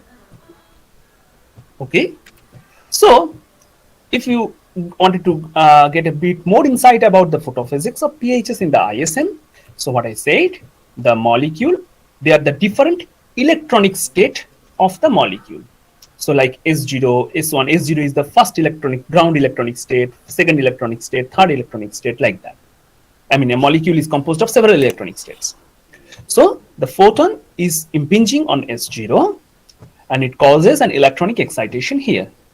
And after the electronic excitation, as I said, the system is completely isolated. There is no one. So how the molecule can relax? One way the relaxation is it can be heated by some other molecule so that it will be the energy will come down, or it can do radiative. So it will emit the radiation, and you can see the emitted light. What I told you before, in the Eagle Nebula, if you put a telescope just above that on the top of it and look at the emission coming from, so you will be observing the light emitted by the molecules when it comes back to the ground state. And this is what is not the Eagle Nebula, but it is from the Orion bar, as I have shown you before. So the first thing is that internal crossing, and it also does the fluorescence. And during the after the internal crossing, internal conversion, I say.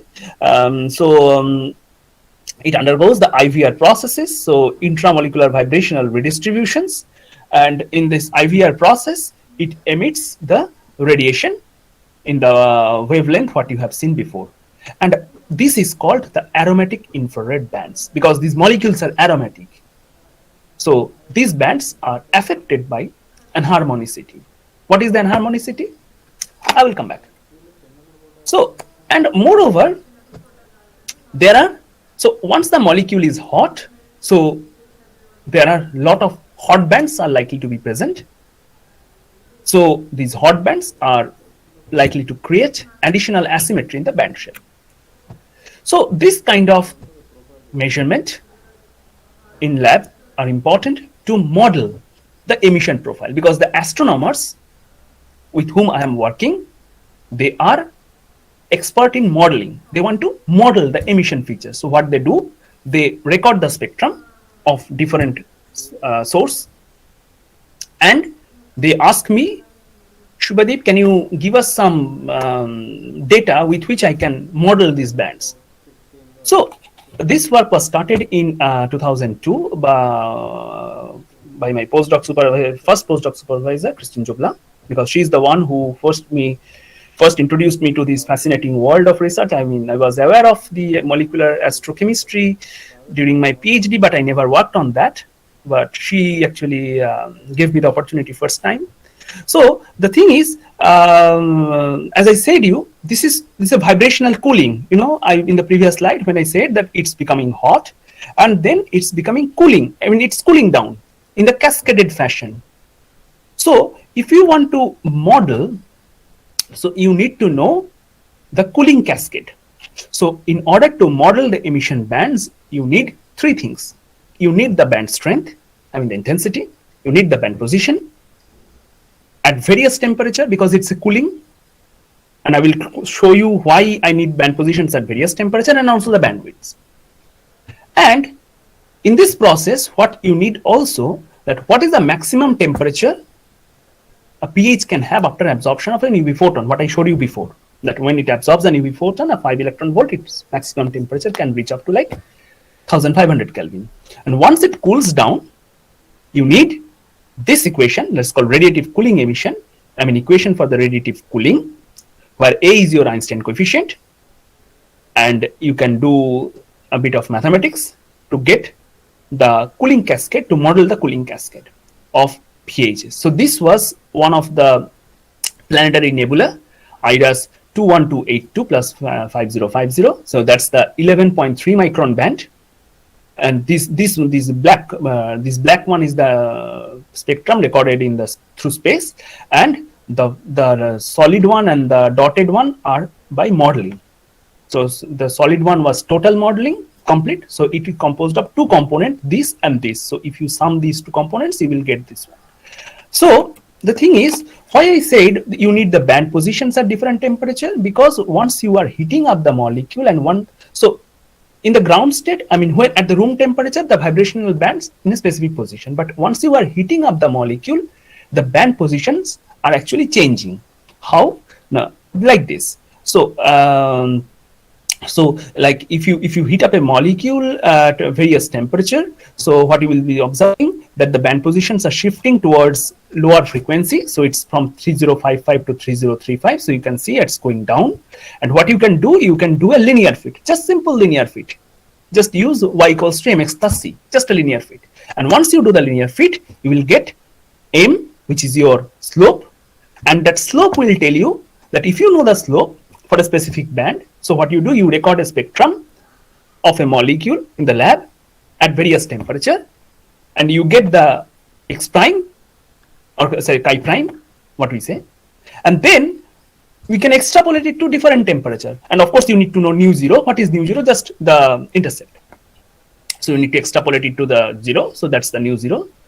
And then if you know chi prime, I can give you the position at any temperature you want. So if you give me a temperature like 3000 Kelvin, I can tell you, okay, I have the value of nu zero. I know the value of chi prime. I can tell you the value of nu. And the same thing, well, not same, the other one is the bandwidth. I said there are two things. One is band position, another is band strength. Bandwidth, and third one is, I said, the band strength. The band strength I already told you. This is the Einstein coefficient. You need the integrated band strength. You will get the integrated band strength from your measurement. So this is done, and the other thing is bandwidth. So if you increase the temperature, the bands are becoming broad, and once the bands are becoming broad, so again you can use a same linear fit to get the bandwidth at different temperature. So this is called the chi double prime, which is the empirical enharmonicity factor, which I say it's an enharmonicity factor. And this measurement was done only for three molecules: coronine, methylcoronine, and ovalin. Why three? Because this was the first step. It was done in 1995 by Christine Jobla, and then many years have been passed. And during the introduction, we have already heard about the GWST, which is a $1 billion project, which took quite a long time to make this telescope, and it was launched during exactly on the date of Christmas. So I would say this is one of the best Christmas gift to the people who are working in this area. So this GWST was launched, and this is important because from the previous measurement, we have seen there are bands around this region, which we are not sure. We don't have enough high quality laboratory studies. We don't have enough high quality space observation, which will tell us more about the origin of this feature. And that's why GWST was planned, and it has a long wavelength coverage, like 0.6 to 27 micron, which again tell you about a great thing about the cosmic microwave. As I said you in the beginning, that since the universe is expanding, so the photons that you are right now, whatever you will be getting, these are all the cosmic microwave background. And GWST will also give us about the idea about it will be able to capture the CMB effects. And thanks to European Space Agency, which was collaborated by NASA and European Space Agency and Canadian Space Agency, GWST is a collaboration. And because of the perfect launch, it has, initially it was decided to be like 5 years, I think. But because of the perfect launch, we recently got to know that this telescope can sustain and will be giving us data for another 20 years. So we have enough things to know in coming 20 years from this $1 million telescope. So what I did in the laboratory, so I took a pyridine molecule. So as I said, I'm a laboratory astrophysicist. So what I do spectroscopy, and I give the data to the astronomer. So this is the setup I use. So I record the spectrum of pHs of various temperature. So this is for the low temperatures, which goes from like around 14 Kelvin up to 300 Kelvin, and this is for the high temperature, which goes from 300 to 723. And I can see that the band profiles are changing. So bands are moving towards lower frequency, as you can see. And again, I used the linear fit, what I said you before, to get the idea about the empirical enharmonicity factors. And these are the enharmonicity factors right now we are using to model some previous analysis. I mean, previous data which have been recorded by Herschel and Spitzer, because GWST it is launched, but it's still now it has adjusting its mirrors and everything. So it will take, probably the first measurement will come in this fall of 2022, first set of data. So once we have the data, we'll be able to work on it a bit more on that. So I said, so the fundamental bands of, so what I did, I recorded the spectrum of pyridine in the solid phase, and you might say me that, okay, you were talking about the molecule in the gas phase, because in the interstellar medium, the molecular density is very low, not in the dark cloud, we're talking about interstellar medium. So why did you do the measurement in the solid state? Because in the solid state, you have the several effects or solid state effects, several other deformations can happen. I agree with you completely. So what I did a solid state measurement, and then I compared my solid state data with the gas phase data. This gas phase data was recorded by Christine, and solid phase data was recorded by me in very recently, and Christine did it in 1995. And I found my solid phase data is reasonably matching well with the gas phase data. So this gives a very important point which has to be highlighted, that like you can do gas phase, of course you should do gas phase spectroscopy for understanding better the whole thing, whole picture. But to do the gas phase spectroscopy of large pH is very difficult, because if you have very large pH, you need very high energy to evaporate this molecule. So as you need very high energy to evaporate this molecule, and pH is likely to be polymerized. So basically at the end of your experiment, you will do, I mean, you will not get the spectrum of actual pH. You will get something else, and you will try to interpret that. That's wrong. So instead of that, one can do the solid state measurement and then see that, okay, can it be used for gas phase? So still there are some, I mean, we are working on it. And so the second problem is to get the large pHs of high purity is extremely difficult. I mean, it's not so easy for a synthetic chemist. I don't know if anyone from chemistry background is here, so they will understand my word much easily, that how difficult it is to synthesize a big pH which is made up of like 40 or 50 carbon atoms. It's a huge molecule. Like, for example, I don't know if I have a, no, I'm sorry, I don't have a image of GWST full image. No, probably, yeah, I have it before. So, like, for example, you can see if a pH of like this size, it's crazy. I mean, of course, it's possible to synthesize, but purification, many things are there. So you need high quality. Otherwise, in your spectrum, you will be getting all the spectrum for the impurities. That's not the one you want. You want clean spectrum. So this is the first thing what I did. And then I realized that, okay, these pH molecules in the interstellar medium, as I told you before, they are vibrationally very hot, as I told you before, but they are rotationally cold. I mean, their rotational temperature is around less than 50 Kelvin or something like that. So you need to do spectroscopy. I mean, if you want to really model that effect, you need, of course, vibrationally hot pH, spectrum of vibrationally hot pH, and rotationally cold pH. So that's what I started to work in REN. Right now I am working on it. So this was a spectrum recorded for naphthalene using jet spectroscopy, using synchrotron radiation. And you can see this black one is the rotational, this is the spectrum. And because of the low rotational temperature, this is extremely clean and very, very simpler compared to the previous measurement was done for naphthalene in this region. So these bands are, this particular band is CH out of plane bending motion, and these small features are, these are all hot bands. So we are using theoretical spectroscopy to assign these hot bands. And as I was just telling you before, that if you take a spectrum at room temperature, you see what is the complexity, you will get nothing. But if you take the same spectrum in the jet, much clean, much easier.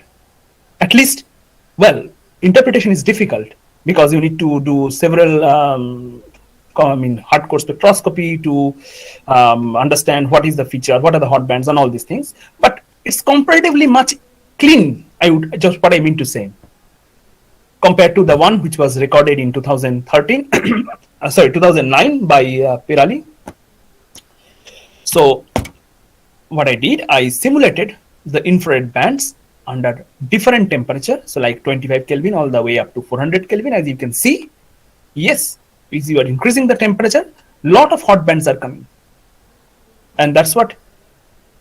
Or if you see the spectrum, I mean, if you see my previous, if you remember my previous slides, I showed the spectrum what we got from the space is completely very broad, and many informations are there, but you cannot dig up. You cannot do any conclusive identification. I mean, several pHs have the bands in the same region. So how will you identify? So that is why we need the spectroscopy to do in this range, not in the range I showed you before. So like, I don't know, I can quickly go back and show you.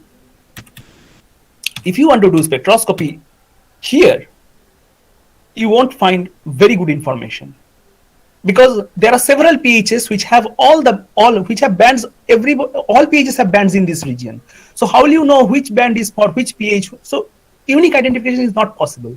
On contrary, if you do the spectroscopy around 12.7 micron, around this region, the band structure is comparatively sharp, and every pHs has their unique bands in this region. So you use that information to dig up or go for further molecular identification. Okay, so I will, in the last part of my presentation, I will quickly go through another exciting area which I have started very recently, like this in 2019. And I think Brito has already spoken application of shockwaves in the material research. So the shockwaves, I feel, is extremely useful technique to, and which have multiple applications. It can start from medical science, it can go for in the material science, and it can go to the astro. And I'm interested to see the effect of shockwaves in the area of astrochemistry. So what we are I mean, why so? Because in the interstellar medium, the dusts, as I said, if you remember my Eagle Nebula's image, I said interior of the Eagle Nebula is very cold and dusty, and all the molecules are embedded inside the Eagle Nebula. I mean, of course, there are several nebulas. The Eagle Nebula was an example. And then these molecules, how they can get how the evolution can happen. One way, the photochemical. Like as I showed you, there is a star. So that star can, or maybe inside the nebula, if some in a particular time, in a time, if the star formation starts, then the nuclear fusion have recently started, and then very close to that point, these the clouds are exposed to energetic UV radiation, or it can also get evolved by several other ways. One is the cosmic radiation, which is high energetic particles. It can be the X-rays, or it can be the shock wave. So the dust evolution in a diversity of chemical and physical processes is very important area of research. So far, people have done thermal processing of dust in the ISM, but comparatively, the shock processing of interstellar dust is a very relatively new area. Not many people are working in this particular topic, how the shock waves are generated. It is various effects like the supernova explosion, bipolar outflows, and stellar winds, and all sorts of things. And our goal is to identify the shock tracers, because I would like to say the importance of shock wave is, in a very very short time scale, you can deposit a huge amount of energy, and that can lead to various chemical reactions. Like, for example, I will show you here.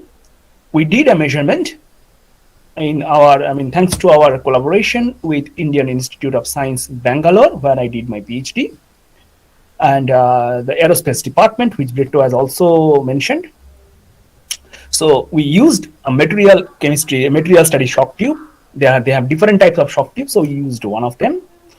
And what we did, we fixed an optical flange. What is that optical flange? We are interested to do in situ spectroscopy.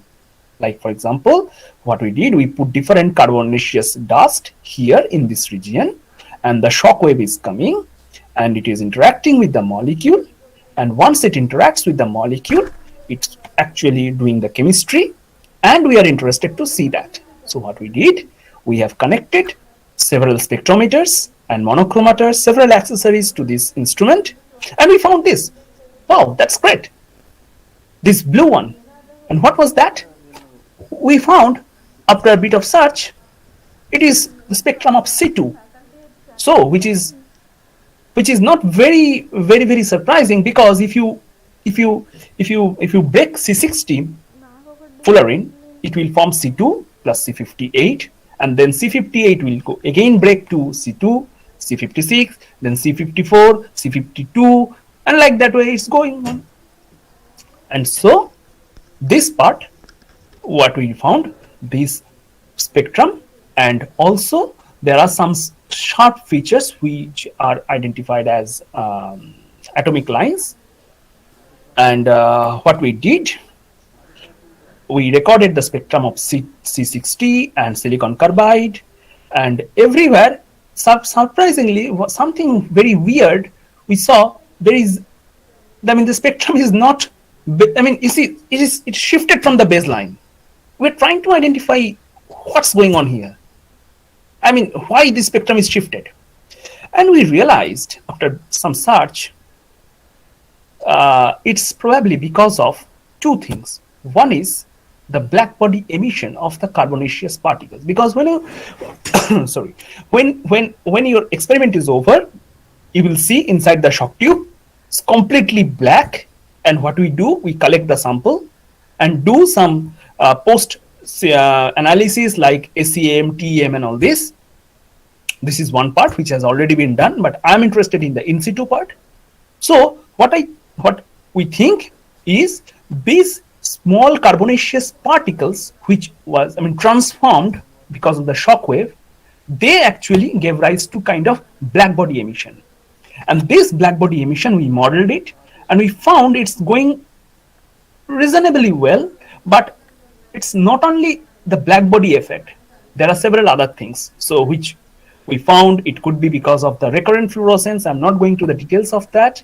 Maybe if you are interested, we can talk about it later.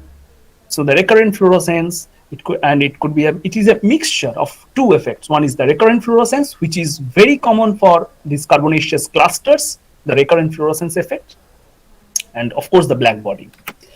And then I started to, for a better understanding, I started to do some theoretical study for identifying the different lines using one model, using a program which is named as ExoCross, which is actually designed for simulating spectrum of exoplanets, which is also another very interesting area of research. And I think you are aware of the fact recently the discovery, because of the discovery of the exoplanets, the Nobel Prize was awarded.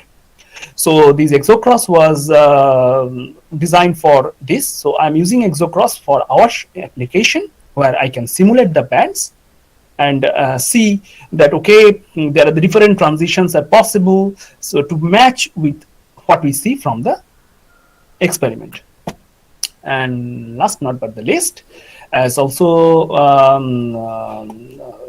in my presentation it was there, like we fixed a monochromator.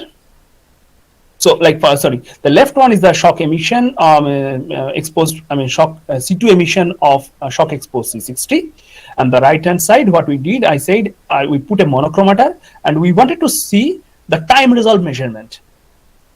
So with respect to time, I wanted to see how the effect of the signal changes. What's the, I mean, what's the, how the signal is changing. So once I put my monochromator, I can see a nice feature. So it is initially going up and then going down. And it's not going down like clean, and it's like a tailing, you know, it's like this, it's tailing. So that's because of the black body emission. And this part is the C2 emission. So we, I mean, something I wanted to make it a little bit more clear, that in the interstellar medium, the shock waves, which are of several tens of kilometers per second, even it can go up to 100 kilometers per second, but for us in the laboratory, we go like maximum 2 to 3 kilometers per second. And of course, in the interstellar condition and the condition in the laboratory, they are completely different. So I would not say that what is happening in the interstellar medium, we are trying to mimic that. No, it's not that. But instead, what we can say here, we are trying to identify the shock tracers. That means in the shocked region, people have identified several molecules, like not several, actually only one, silicon, I think silicon oxide, SiO, was identified. It's the only shock tracers have been identified so far in the shocked region. I am working to see if, I mean, C2 is also observed in comets, but till now C2 has not been observed in the shocked region. Probably JWST may give us some idea. We don't know. We are working with the astronomers who can give us some idea. Then we can say, okay, this is another shock tracers. So you can get some idea. Okay, probably if you get some signature of C2 in a shocked region, you can say, oh yes, then C60 probably, or some carbon, not only C60, could be some other carbonaceous particles was ruptured because of the shock wave and it formed C2. And so these are the things. And with this, I would like to acknowledge my team and my research grants. I was working in the Nanocosmos research grant in Toulouse, and then I started to work in the grant of CEFIPRA in the French research proposed in the French research grant. And right now I'm working at the University of Rennes as a researcher. And my team in University of Rennes and my previous team in Toulouse, my previous boss Christine Joblin, and my current boss Robert Georges, and my Ludovic Vignier. So with them I'm working in the area of shock and spectroscopy. And my other collaborators who are helping me very much for doing all the theoretical simulation what I have shown you before. And finally, I would like to thank all of you for your kind attention, and thank you very much for giving me this opportunity to present this extremely interesting, I feel overwhelmed to discuss about this particular topic of research. And I will be very happy to take any questions if you have. Thank you so much.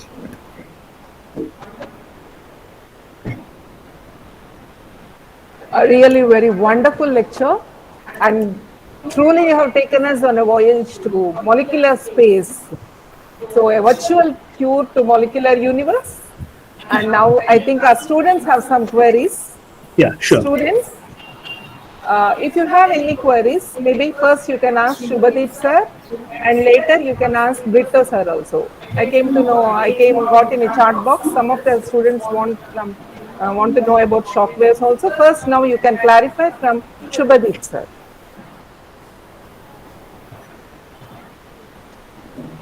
Good afternoon, sir. This is Yeah, Pratyusha from PG Organic Chemistry. mm-hmm. Sir, you referred Hi. some bands such as hot bands and cold bands. What is meant by Yes. hot bands and cold bands? Can you please explain it? Sure. So, one second. Let me go back to Okay. First sir చెప్పాక అప్పుడు Ah, Madhuri. okay. So when you are talking about a vibrational transition, you had when you are in the vibrational ground state, I think here. So these are the electronic states, right? So under this electronic state, there are several vibrational states, and inside the vibrational states, ఇటు there are the రమ్మని rotational. So when you are talking about నువ్వు vibrational నువ్వు transition ఇట్రా. in the ఆయన in the చెప్పేశాక Britto sir questions in the in the అడిగేస్తాను. in the ground state, ground vibrational state, there are all zero first ఇది quanta చెప్తారు, in all the first states. Session sir వస్తారు కదా, Like అప్పుడు నువ్వు అడిగి. like if you talk of an వస్తారు, if you think of a అడుగుదాం. molecule, ఈలోపు నువ్వు లైన్ లో ఉండు. నువ్వు excuse me, ఇంకో చోట can అక్కడ కూర్చో. could you please mute your microphone? Thank you. So I was telling that when we are talking about the cold bands, this cold band means we are actually working on the same from all vibrational ground state. That means if a molecule has like simple molecule water, it has three vibrational mode, two stretching mode and another is bending mode. So if you put zero quanta in all of them, that's the vibrational ground state. And then you are computing or you are looking at the transition which are coming from all these zero quanta states. So zero to the first one, zero to the second one, zero to the third one, like that. So these are all the fundamental bands or cold bands. But if you increase the temperature, you are going to populate the higher vibrational states. So that is not only the zero state is have the maximum population. If you increase the temperature, higher vibrational states are getting populated. And when you are so once the higher vibrational states are populated, you are actually looking at the transitions which are happening from higher vibrational state to the next higher vibrational state. That's the hot band. So the cold band is the transition from all the vibrational ground state. And if you increase, if you just see the harmonic oscillator wave function, and you see that the vibrational ground state is like the maximum population, and if you increase the temperature, what will happen? The population in the ground vibrational state will decrease, and in the higher vibrational states will increase. And when you are talking about the hot bands, you are looking at the transitions which are happening from a state which is not starting from zero, like 2, 3, 4, like that. Is it clear? Yes, sir. Sir, can you please tell about as the interesting thing as astrochemistry, we can take a PG or PhD, where it can be available. That means where we have to study it. Well, actually, astrochemistry is relatively a new area of research. So you can start a specialized course in astrochemistry from your master's. And also, if you can, of course, in PhD for sure, but you can get an idea about the astrochemistry courses during your master's also. So, I mean, I am working with people trying to make it in the master's level, but till now we are not yet there in the position to offer any course in astrochemistry. But I'm working with people because astrochemistry is very, very new in India, because recently there are several space missions are going. India is nowhere behind compared to the world. We are doing we have recently launched several telescopes. They are already getting a handful of data, and we need to interpret that. And in order to interpret, we need laboratory studies. Otherwise, if you get some data, you will be having nothing. I mean, what are you going? If I just give you this data, I mean, what it is coming from? You have no idea. So you need astrochemistry background. You need to know astrochemistry a bit from your masters, and of course in your PhD, you can see that probably you can try to identify the species. So like this. So till now we are not yet there. So it's very relatively new, but I think in another few years we will be competing with the Western world. Will be. There's nothing like MSc. Thanks, sir. MSc astrochemistry, is it not available, sir, anywhere?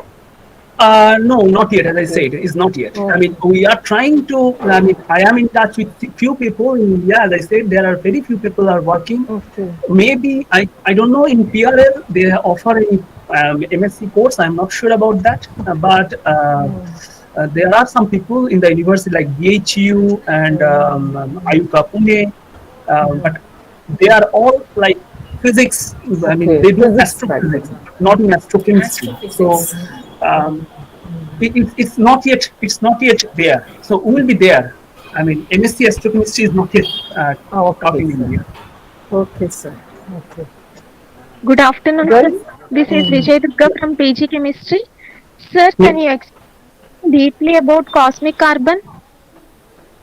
Okay.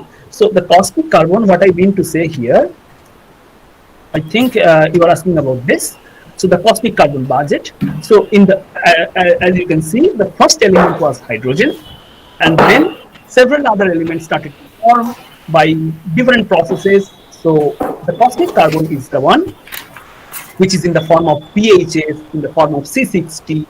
They have been formed after the after several years of Big Bang, and this carbon is locked in the form of several carbonaceous particles. So it could be silicon carbide, any carbonaceous particles, and it's like in the pH about total carbon budget about 10 to 20% of the total carbon in the interstellar medium is in the form of pH. So you can understand how much pH is there, and that's what you are giving. That is why you are getting so nice spectral feature of pH.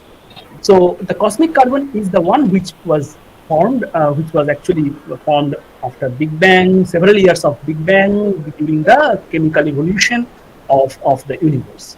So that's the thing I meant about the cosmic carbon budget. And this area of research will help you to know that how much carbon is locked in that particular form. Thank you, sir. Thank you. Yes, girls. Sir, I myself have a doubt.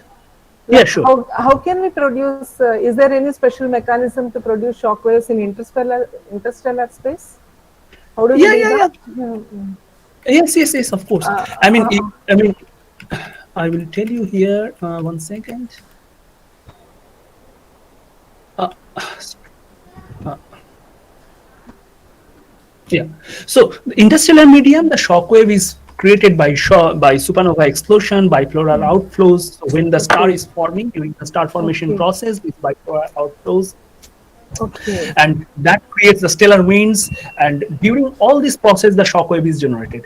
But honestly speaking, they are very high velocity shocks compared to the one we do in the laboratory. That's what I said, just to make it very clear that I mean, in our laboratory experiment we wanted to see the shock tracers, and we wanted to see the effect of putting very high energy in a very short time scale. Like in one millisecond, our whole experiment is done, as you also Brito have explained very nicely how much time it take to take one shot. So in 1 millisecond, everything is over.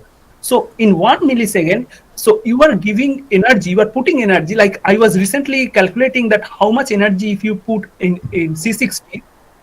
So if you put like I mean we found around the temperature of the shock wave I calculated is around temperature of the gas, not the shock wave, the temperature of the gas in the shock tube I found around 5,000 to 7,000 Kelvin.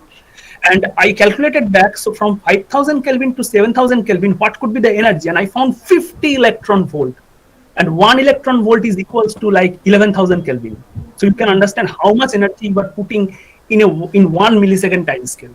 So that actually creates all the chemistry. That actually immediately rupture everything, and will do a lot of chemistry here. So in the interstellar medium, even it is more vigorous. So okay. It's there, but the happening thing is, naturally, yeah, in the naturally. So naturally, it's but can't give externally. Externally, it's not possible no from no outside. We no can't. no no No, no no. no this we cannot do that. I mean, Okay. this is the nature. So Naturally, it should they happen. are better than us. Okay. No trials regarding that also. Whether we No can no no give not somebody. yet. No. No. Okay. I mean, But then, we I mean, whatever the space missions are happening, so these are all to identify or know the molecular composition. thank you. Thank you so much, sir. Girls, Thank you. Students, do you have any more doubts? I think some students were coming up with some questions to Brito sir. Any questions to Shubhadeep sir or Brito sir? Girls? Sir, I have. Brito sir, good evening, sir. I have a question, sir. Good evening. Sir, how much force is needed to create a shockwave, sir? How much? How much force is needed to create a shockwave? Okay, that depends again the Mach number. Suppose if you want what we are using now, that if you have two bar is perfectly okay. Even if you want to, if you are using manually operated shock tube, your hand is okay. Just you push like few newtons, perfectly okay to make a shock tube. The case of syringe, what Reddy was showing now, in the syringe, very small energy is okay to make a small shock tube. What Dr. Subhadeep mentioned, enormous amount of energies like compressed as a shock wave. Even a syringe can make Amma, shock wave. That shock wave Angarunnara has the ఒకటి బాగుంది. temperature of 900 Kelvin. Ordinary medical syringe can make. Even a balloon, blasting of balloon can make a shock wave. So even the Okay. small energy is okay to make a shock wave. Shock energy, yeah. Yes, any more queries, dear students? Good evening, sir. Good evening.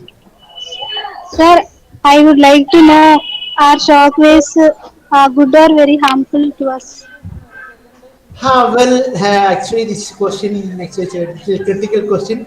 Uh, Actually, Isa, if the Mach number is little high, definitely it is harmful for our health. But still, the work is still going on. Actually, recently, one research was carried out where the war situation.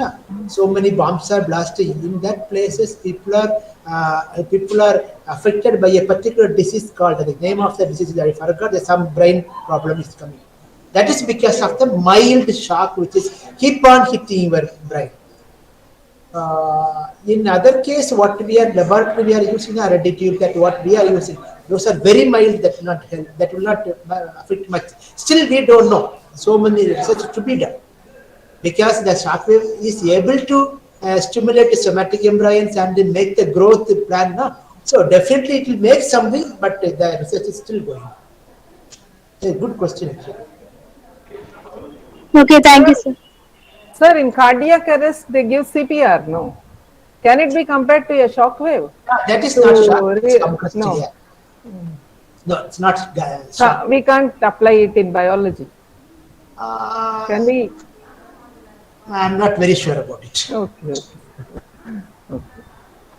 Students, do you have any more queries? Hello, sir. Good evening, sir. Yes.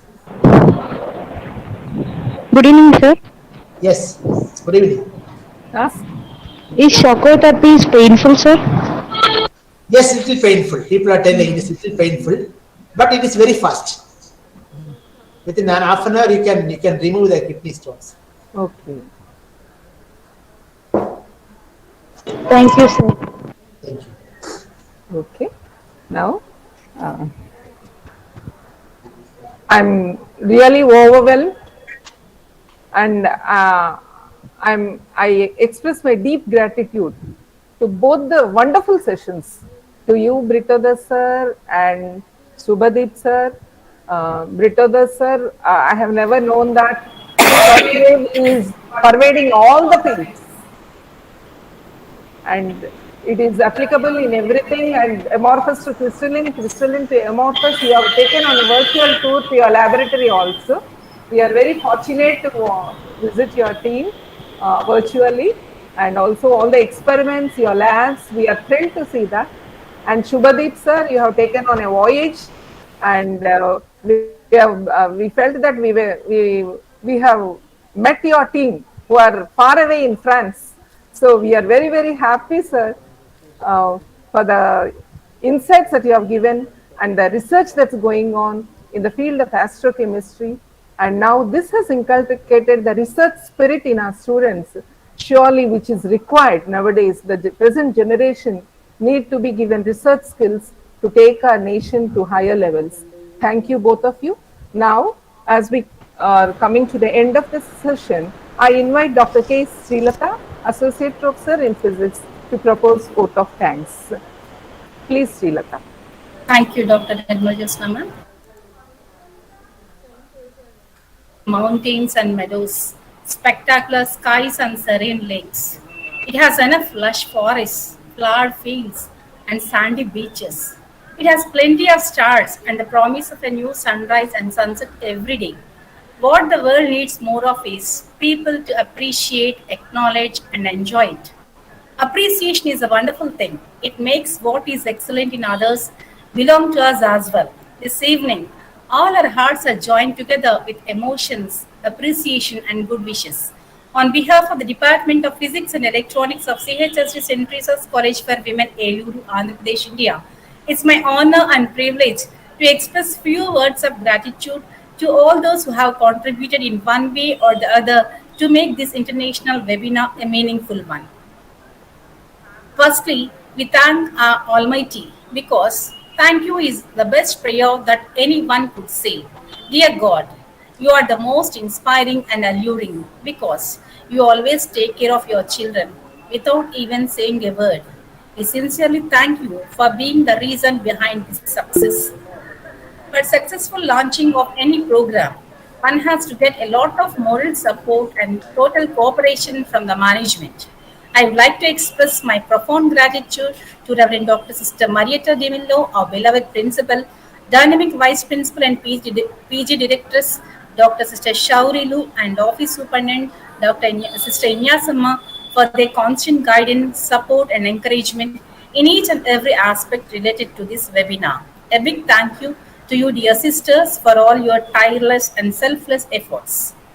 Gratitude can transform common days into thanksgivings, turn routine jobs into joy, and change ordinary opportunities into blessings.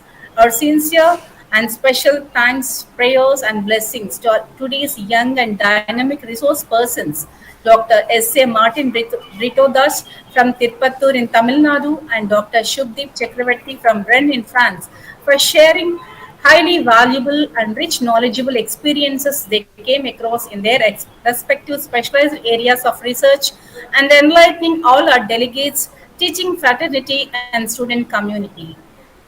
My heartfelt gratitude to all our delegates, faculty from various colleges and universities for their kind support and active participation.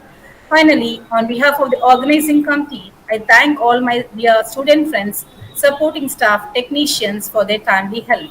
Dear friends, we are not at the end, but at the beginning of a new physics. But whatever we find, there will always be new horizons continually awaiting us. By 2100, our destiny is to become like the gods we once worshipped and feared. But our tools will not be magic wands and potions, but the science of computers, nanotechnology, artificial intelligence, biotechnology, and most of all, the quantum theory. We are all connected to each other biologically, to the earth chemically, to the rest of the universe atomically. May this international webinar inspire us and the rich intellectual and knowledgeable experiences which are shared on this platform enlighten all of us. Thank you.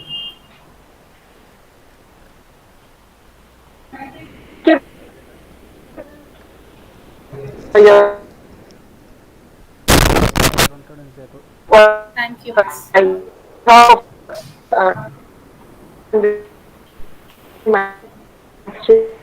For making the